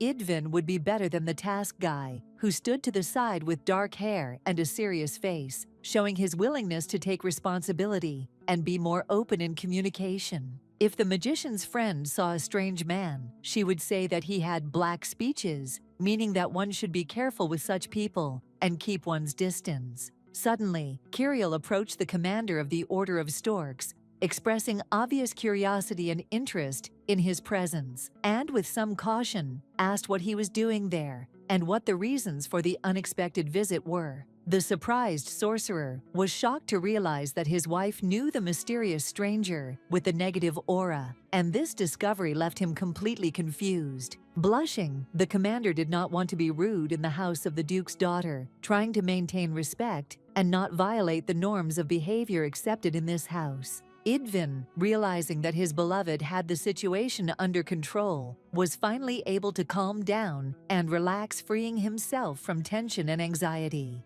A silence fell between the men seated at the table, enveloping them in a moment of calm and anticipation, each lost in his own thoughts and reflections, creating an atmosphere of deep solitude. Suddenly, another knight with a scar on his face appeared, and turning to his subordinate, asked if this was the reason he decided to attend the ceremony, trying to understand someone else's motivation. Thinking that the boy had done something stupid, the knight demanded that he immediately apologize to the owner of the mansion, demanding respect and correction of the situation. Bowing politely, Kiriel gently asked them not to worry, trying to calm everyone present and assure them that she had already resolved the issues that had arisen, and everything was under her control. After this, the guests' attention turned to the groom, who was sitting behind the bride, and words were said about the noblewoman's husband being a magician, which added an element of intrigue and mystery. When he asked her if she understood the significance of such a life partner, his words were full of sincerity,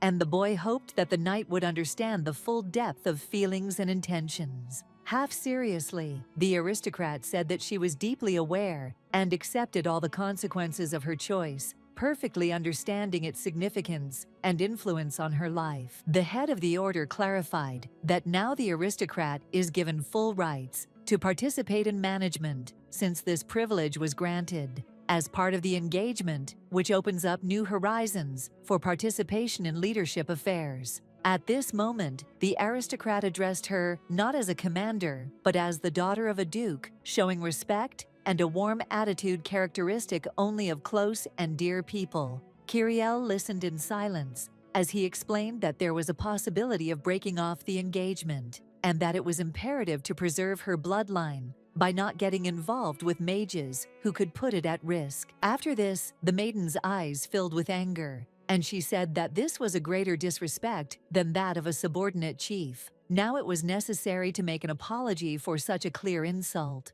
The irritated nobleman waved his hand sharply and said with obvious displeasure that his intention was simply to warn the lady and not to offend the beauty in any way. Idvin, sitting in the audience, was a real threat, radiating an aura of danger and unpredictability that made those around him feel tense and wary. Before leaving, the head of the alien order expressed the hope that with time the lady would come to her senses and see the world not through rose-colored glasses, but in a real light that could reveal the true state of affairs. The princess firmly rejected any sign of doubt in the choice of the mage, emphasizing that this choice was made by the empress herself. To question the empress's decision would not only be inappropriate, but also an act of treason. She loudly declared that the man must trust the order that fought for their interests. At the same time, the maiden warned that this order, despite its loyalty, was also capable of rebellion. Unable to bear the anger of his interlocutor, the man apologized, realizing that his behavior had caused an inappropriate reaction and required immediate correction.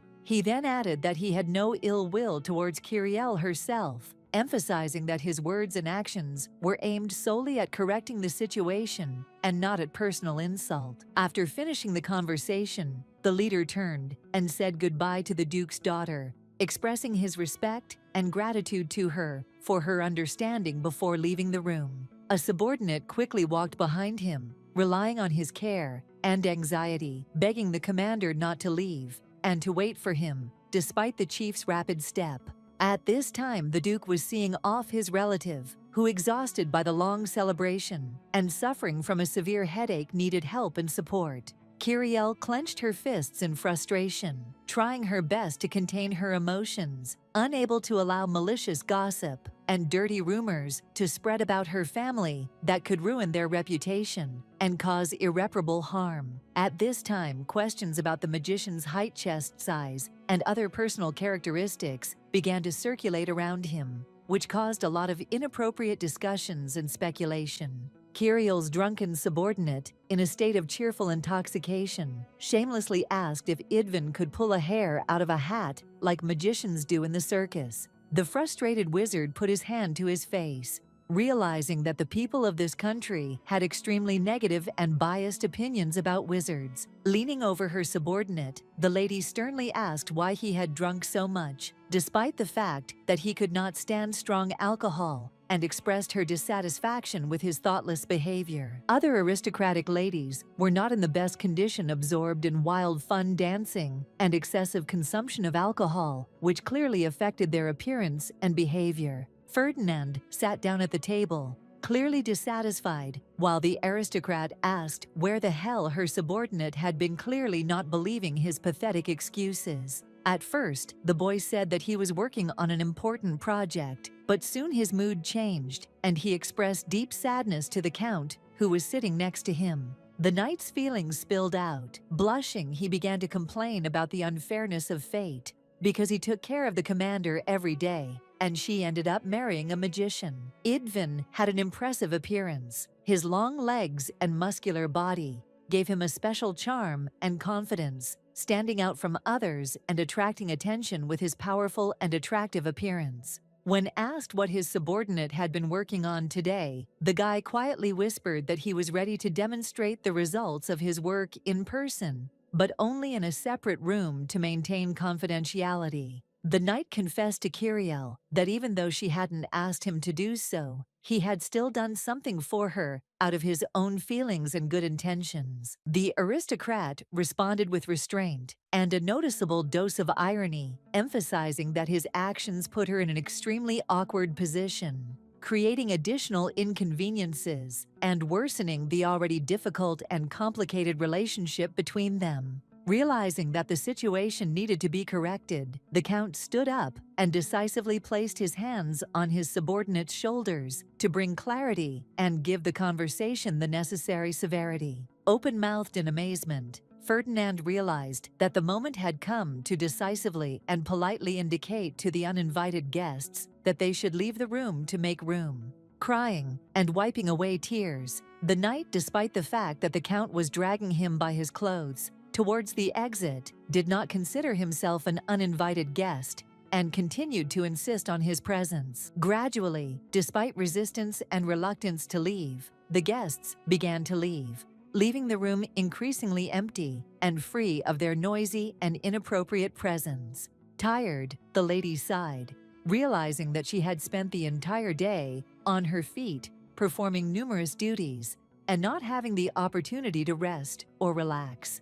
The lady sighed, tiredly, grabbed the bottle with her hand, and began pouring the red drink into the glass, hoping that a sip of wine would help her relax and restore her strength after a long day. Suddenly, Kiriel turned her attention to her fiancé, who remained in the room, and her gaze filled with a mixture of surprise and relief, as if his presence had suddenly become a source of comfort for her. Red from drink, he told the lady that everyone around her loved her very much, sincerely trying to express his feelings, despite his state of intoxication and slurred words. The lady nodded in agreement, then added that this attitude had not always been the case, and in the past she had encountered completely different moods and opinions from those around her. This surprised the sorcerer, who considered the lady exceptionally talented and believed that her abilities and personal qualities always evoked only admiration and recognition from others. In a distinguished family of knights, the first child decided to become a judge,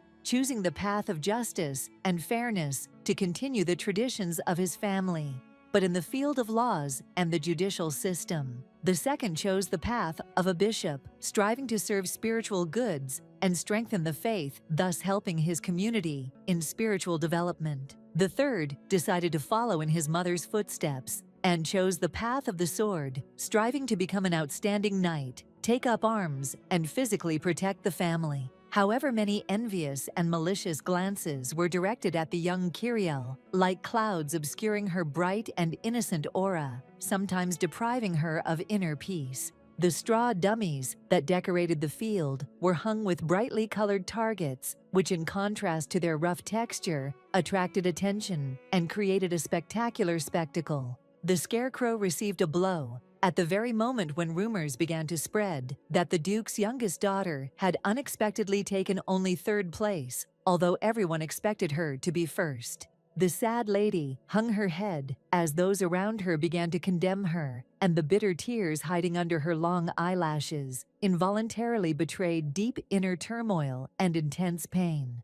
Idvin loudly declared that Kiriel still managed to achieve recognition, despite all the obstacles and unfriendly looks that she encountered on her difficult path. The aristocrat sincerely confessed that she had managed to get an excellent education, and it was especially important that there had always been a person nearby whom she invariably looked up to, and who inspired her with his example. The girl's hands were covered with scars and abrasions, which clearly indicated repeated training with swords, which she endured with incredible fortitude and tenacity. Idvin thought he should have found words to support his beloved, but his attempts to express understanding would have been too presumptuous and would not have achieved the desired effect. So, putting his head in his hands and sighing with relief, he admitted that thanks to Kiriel's presence, the evening had become truly wonderful and filled with joy and harmony, despite all the previous worries. Clenching her hand into a fist, the maiden apologized for the inappropriate behavior of her friends and acquaintances, who showed excessive curiosity about the sorcerer, thereby creating unpleasant situations and awkwardness.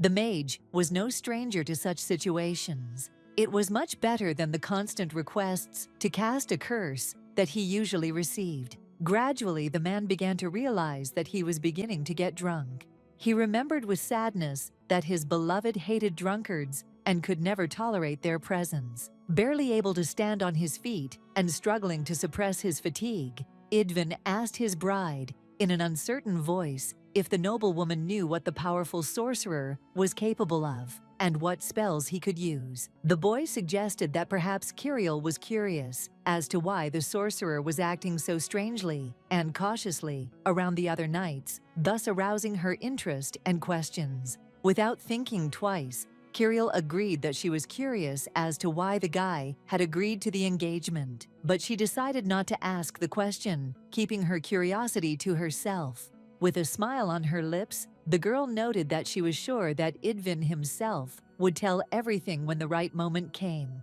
and that all that was left was to be patient and wait until he decided to reveal all the details. The wizard, embarrassed and silent, looked at the lady, unable to take his eyes off her presence, and feeling awkward from his unpreparedness for what was happening. The knight decided not to torment the groom with unnecessary questions and said that they would discuss all the details on the weekend when they would have more time and peace. Outside, the windows towered the walls of a majestic mansion, surrounded by green trees, which, like a green barrier, created a feeling of privacy and peace in this quiet corner. Young Idvin sat at the table and asked his friend Gabriel how he could marry his mate, seeking advice and understanding on this important matter. Gabriel angrily called the little boy a stupid boor, who had again zoned out and shown inattention during the top leader's story. Holding the plant in his hands, the man explained that it was enough to just think about his beloved, and no words were necessary to express his feelings and emotions. The boy, raising his eyebrows in concern, asked a counter question whether his partner really had no choice in their mutual relationship and whether he was not really free to make his own decisions.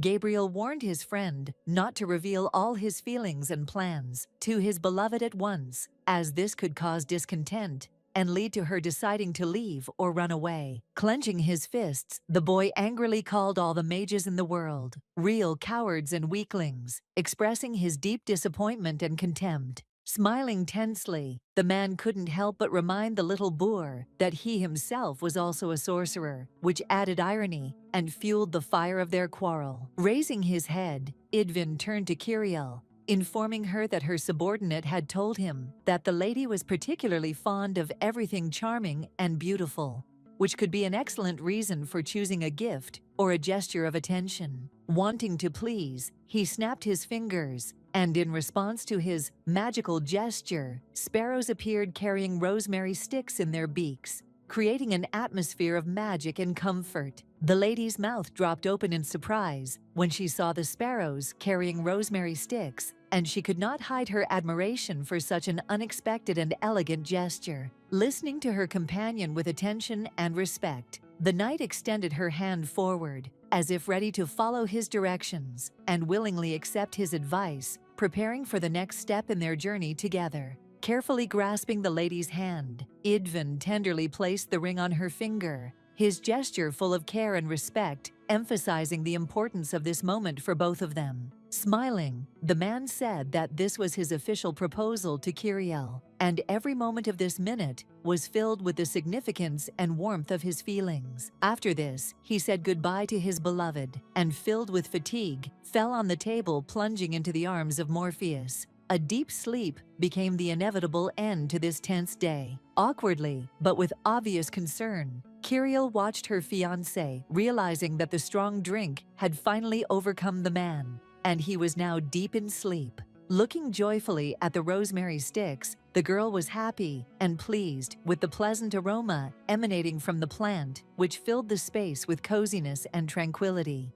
The aristocrat, having difficulty dragging the guy's body, threw him on the bed so that he could rest and recover after a busy day, giving him the opportunity to regain his strength in comfort. She also sat down on the sheets, breathing heavily, trying to regain her strength after a tense and tiring day, to the cawing of the crows. Idvin weighed as much as a grown man. The bird, seemingly intuitively sensing the gratitude expressed towards itself, shook its head, accepting the words of appreciation with particular nobility and satisfaction. After this, the familiar with tender care covered the owner with a warm blanket, carefully picking up the fabric with its beak and carefully spreading it out on the bed, creating an atmosphere of coziness and comfort. When asked whether he was a pet, the raven first indignantly denied it, and then added with obvious irritation that he would not allow such a disrespectful comparison towards himself. He also cast an angry glance at the suggestion that he might have been a close friend of the wizard, or just a servant clearly offended by such thoughts.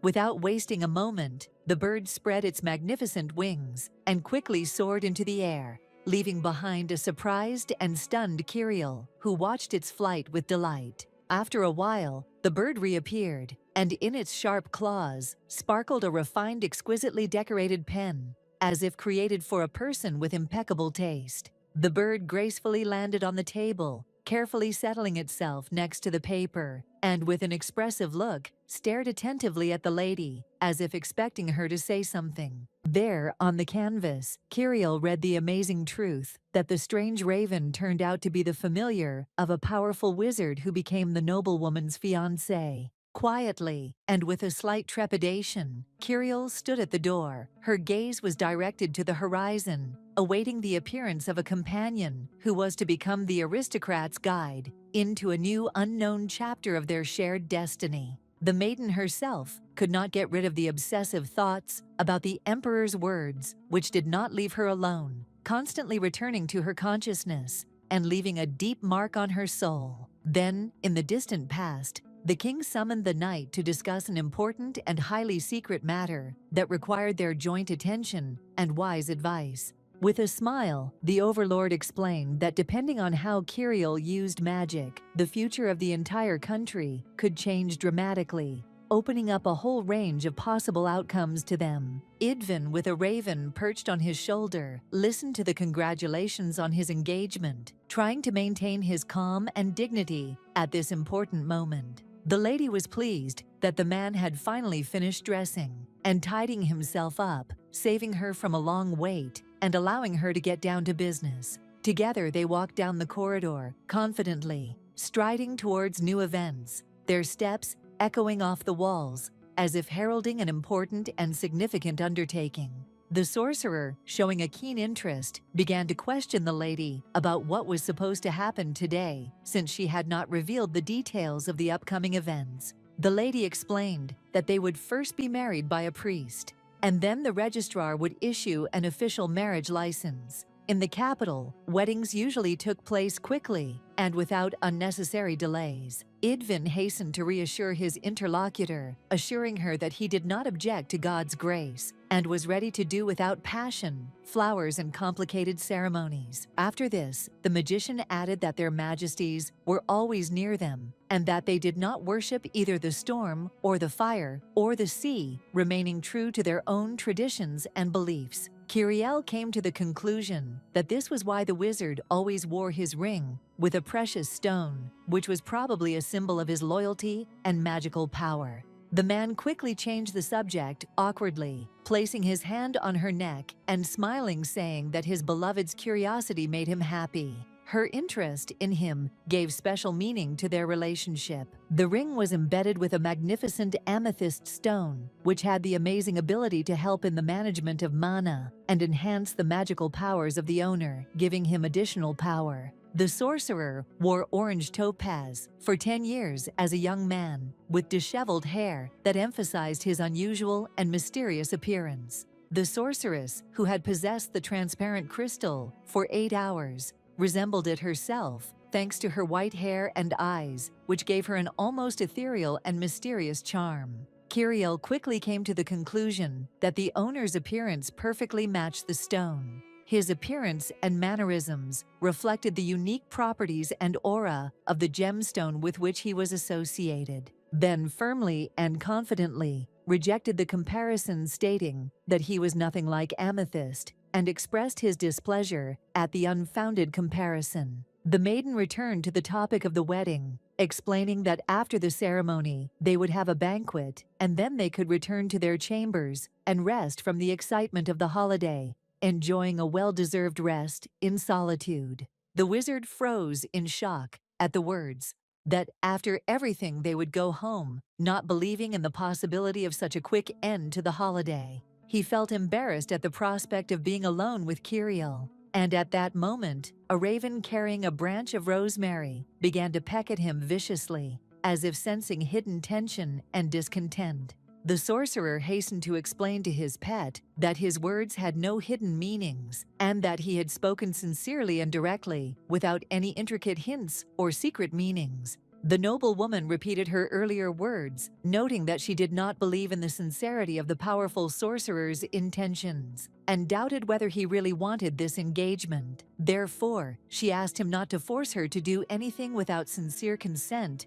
and inner desire, so that the actions were directed from a pure heart and not under duress. With a smile, Kiriel stated that as a knight, she would be able to resolve all issues according to the laws of their country and deal with any difficulties that might arise. They approached the common room, where other aristocrats had already gathered, ready to take part in the upcoming event, creating an atmosphere of tense anticipation and haughty discussion. The lady herself knew that she had to hide her true advantages by not trusting the magician and pretending that she was making significant efforts to maintain their relationship in order to create the illusion of her devotion and hard work. Idvin, however, understood that he could not reveal his true intentions, which were related to the desire to work with Kiriel and gain her love, so he had to hide his real feelings and motives. With a cheerful expression on his face, the man suggested that they should enter together, thus creating a sense of unity and cohesion before entering the hall where others were already waiting for them. Holding hands, they walked in, causing a slight noise and attracting the attention of those present, as if their union was a special event that brought an atmosphere of excitement and anticipation. When the groom asked what time it was, the lady sighed, realizing that she should have arrived earlier. She was already imagining how angry Uriel would be because of their lateness and the upcoming displeasure. And indeed, a beautiful lady in an exquisite blue dress stood nearby, holding herself with dignity and grace, her fan like a weapon against everything around her. The irritated Uriel could not help but notice the newlyweds' lateness. Her displeasure and indignation were obvious, and the woman could not hide her disappointment at their disrespect for the important event. Idvin and the bride took their seats at the table, immersing themselves in the atmosphere of a gala dinner where every element from the table setting to the conversations emphasized the significance of this special moment. Their hands clutched the book, tightly ready to begin reading, waiting for the moment when they could delve into the content and get down to business. It was Brother Kiriel, a priest, who was about to perform an important ceremony that would mark the beginning of a new stage in their spiritual life. The room was furnished with elegant tables, at which aristocrats were comfortably seated, talking among themselves and attentively following what was happening. The noble woman watched her husband closely, realizing that there was not a single one of his acquaintances among the guests present, which caused her anxiety and doubt. Noticing the bride's close attention, Idvin suggested that they hold hands to demonstrate closeness and understanding at this important moment. Behind them, the nobles whispered, discussing how the commander could not take her eyes off her husband. This caused them to make many puzzled comments and smirks that sought to reveal hidden secrets and motivations, adding to the intrigue. The bishop asked to carefully examine all the amulets that were on him to ensure their meaning and correct placement. After this, he finally began the ceremony, trying to make it as short and concise as possible so as not to delay the guests and maintain the festive mood of the event. Uriel gave a displeased look, filled with hidden irritation and disappointment, which revealed her inner dissatisfaction with what was happening. and emphasized her great disgust with the situation. Noticing the irritated look, the bishop hastened to reassure the lady, assuring her that all rules would be strictly observed to dispel her anxiety and ensure order. The groom could not help but notice how meticulous and thorough the priest was in preparing and conducting the ceremony, carefully monitoring every detail and nuance. The man expressed his best wishes with sincere good wishes, hoping that happiness would accompany the couple and that their hearts would never regret the choice they had made. The fathers and their beloved ones watched the fate of their daughter with trepidation, experiencing every moment of her important and solemn event. The lovers' hands were intertwined in a tender and symbolic gesture that represented their deep connection and mutual affection, creating an indescribable feeling of unity and closeness between them. The priest gave the newlyweds his blessing, filling their hearts with a special spiritual light and warmth that would accompany them throughout their life together. Uriel expressed her wishes, filling the words with sincere feelings and hope for a happy future for the newlyweds, leaving them with a feeling of warmth and support. The men burst into tears, their tears filled with deep concern and pride for their daughter's fate. They were worried about her future, but also felt proud of how the little girl was boldly entering a new chapter of her life. At this point, the ceremony came to an end, and the newlyweds had to chat with the guests, exchange congratulations, and thank everyone for their presence and support. Suddenly, a strange hand grabbed Kiriel's hand, breaking the moment of intimacy and drawing the attention of everyone around to the unexpected intervention. It was Celia, a sweet lady with a gentle look, hair braided into neat braids, and light eyes that radiated kindness and charm, attracting attention with her gentle and refined appearance. The girl, with a gentle and confident gesture, led her childhood friend, creating an atmosphere of trust and sincerity, into which both plunged with joy and warmth. They stopped in the corridor, remaining alone in silence without extra ears, and allowed themselves to enjoy the moment when only their voices broke the calm, creating a feeling of privacy and intimacy. With a feeling of longing and slight envy, she asked Kiriel where she could find such a magnificent, handsome man whose charm and grace could conquer hearts and eclipse any idea of perfection. Grabbing her friend's hands and unable to calm down, the lady, not hiding her excitement, tried to interrogate the knight, demanding explanations and details. Admiring the fact that such an attractive man was also a magician, she wondered if his magic could be impressive enough to pull a rabbit out of a hat, adding a touch of magic. With a tired sigh, Kiriel explained that such a trick was simply a trick, not real magic, and that true magic consisted of much more complex and profound arts. The noble woman was absolutely delighted because for the first time in her life, she had managed to meet a sorcerer, and this meeting filled her heart with incredible excitement and trepidation. The swordswoman removed her hands and, with a slight sigh, explained that now was not the time for introductions. She promised to introduce them later, when the circumstances were more appropriate and convenient for it. Celia said that they hadn't seen each other for a long time, and that they should catch up as soon as possible, fill in the gaps in their lives, and share the latest events and experiences. Kiriel would have been glad to talk to her childhood friend, but at the moment her help was needed by the sorcerer, who was constantly pestered by other nobles with endless questions and demands for clarification. One of the girls curiously asked the magician to take a rose out of his sleeve, hoping to see a manifestation of his magical skill and enjoy a small miracle.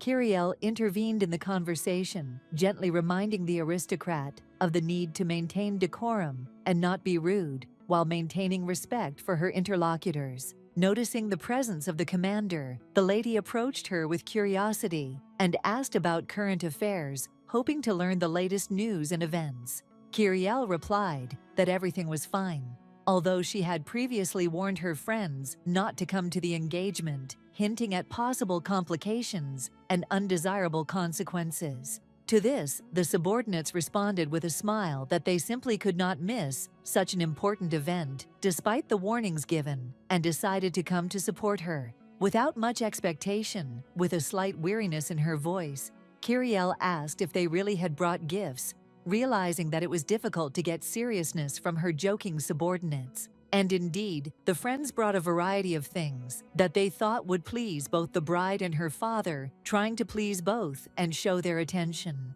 The lady accepted the bottle with a slight smile, realizing that it was a gift for the Duke. Despite her inner doubts, she did not dare to refuse the polite gesture of her friends and accepted it with gratitude, maintaining politeness and respect for their attention. The subordinates rejoiced, watching how harmoniously and beautifully the couple in love looked, sincerely enjoying the moment and believing that their union would be strong and happy. Idvin gratefully accepted the flattering words, adding with a smile that the knights apparently took their example from their commander, and this explained their noble behavior. Kiriel couldn't help but notice the difference in her husband's behavior, who now seemed more confident and relaxed, which was clearly due to his new responsibilities and the support of those around him. And only Uriel, standing behind, looked dissatisfied. Her gloomy expression and detached gaze clearly revealed disappointment and dissatisfaction with what was happening, unlike the others who were immersed in a joyful atmosphere. The aristocrat, her mouth open in surprise, tried to figure out how she had managed to displease her sister, sincerely not understanding what had caused such discontent and tension in their relationship. Suddenly, the older woman grabbed the disobedient relative by the ear, who had made her wait, expressing her irritation in such a way that everyone around froze in anticipation of how events would develop. Idvin watched in surprise as his wife was reprimanded, not expecting to see such a public display of severity and tension in the family relationship. The Count decided to intervene, introducing himself to the sorcerer as Uriel's husband. Thus, he distracted the magician from the current conversation and sought to take the initiative in order to direct the conversation in the right direction and strengthen his position. The wizard introduced himself in response, trying to make a good impression on his wife's relatives and show himself in the best light, hoping to establish friendly relations. The aristocrat, smiling happily, suggested that the magician step aside and talk in private, trying to resolve the misunderstanding that had arisen and discuss important issues without unnecessary witnesses. Taking a look at Kiriel, who was talking to another woman, the guy wondered if it was really possible to marry his bride to such an evil woman, and he felt doubt about the correctness of his choice. Sitting down at the table, the Count offered his interlocutor alcohol and asked if he tolerated the drink well, since it was especially strong, in order to ensure the comfort and health of the nobleman. Idvin hastened to reassure the man, assuring him that he tolerated drink as well as any other ordinary person, and that there was no reason to worry about the strength of the drink. The Count explained that everyone in the Kiriel family loved to drink, except for the Duke, and so the drinks they offered were of high quality, which emphasized their tradition and attention to detail. The red liquid flowed into the glass, shimmering and sparkling, with every movement creating an atmosphere of luxury and sophistication, as if heralding the beginning of an amazing and exciting evening, full of pleasant surprises and unforgettable impressions. Laughing, the man said he had known the Duke's family for 10 years, which allowed him to appreciate the subtleties and peculiarities of their traditions, including their preferences in drinks. Idvin, sitting at the table with another man, realized that the Count had previously discussed with Kiriel the issue of a marriage of convenience, which explained some of the nuances of their communication and attitude to what was happening. Therefore, after thinking the sorcerer told his interlocutor that he apparently knew a lot about his bride, hinting that information about her was available and important to him. Laughing, the aristocrat said that the sister of his lovely wife was also his sister, hinting at the close family ties and common roots that connected them. The aristocrat, her mouth open in surprise, tried to figure out how she had managed to displease her sister, sincerely not understanding what had caused such discontent and tension in their relationship. Suddenly, the older woman grabbed the disobedient relative by the ear, who had made her wait, expressing her irritation in such a way that everyone around froze in anticipation of how events would develop. Idvin watched in surprise as his wife was reprimanded, not expecting to see such a public display of severity and tension in the family relationship. The Count decided to intervene, introducing himself to the sorcerer as Uriel's husband. Thus, he distracted the magician from the current conversation and sought to take the initiative in order to direct the conversation in the right direction and strengthen his position. The wizard introduced himself in response, trying to make a good impression on his wife's relatives and show himself in the best light, hoping to establish friendly relations. The aristocrat, smiling happily, suggested that the magician step aside and talk in private, trying to resolve the misunderstanding that had arisen and discuss important issues without unnecessary witnesses. Taking a look at Kiriel, who was talking to another woman, the guy wondered if it was really possible to marry his bride to such an evil woman, and he felt doubt about the correctness of his choice. Sitting down at the table, the Count offered his interlocutor alcohol and asked if he tolerated the drink well, since it was especially strong, in order to ensure the comfort and health of the nobleman. Idvin hastened to reassure the man, assuring him that he tolerated drink as well as any other ordinary person, and that there was no reason to worry about the strength of the drink. The Count explained that everyone in the Kiriel family loved to drink, except for the Duke, and so the drinks they offered were of high quality, which emphasized their tradition and attention to detail. The red liquid flowed into the glass, shimmering and sparkling, with every movement creating an atmosphere of luxury and sophistication, as if heralding the beginning of an amazing and exciting evening, full of pleasant surprises and unforgettable impressions. Laughing, the man said he had known the Duke's family for 10 years, which allowed him to appreciate the subtleties and peculiarities of their traditions, including their preference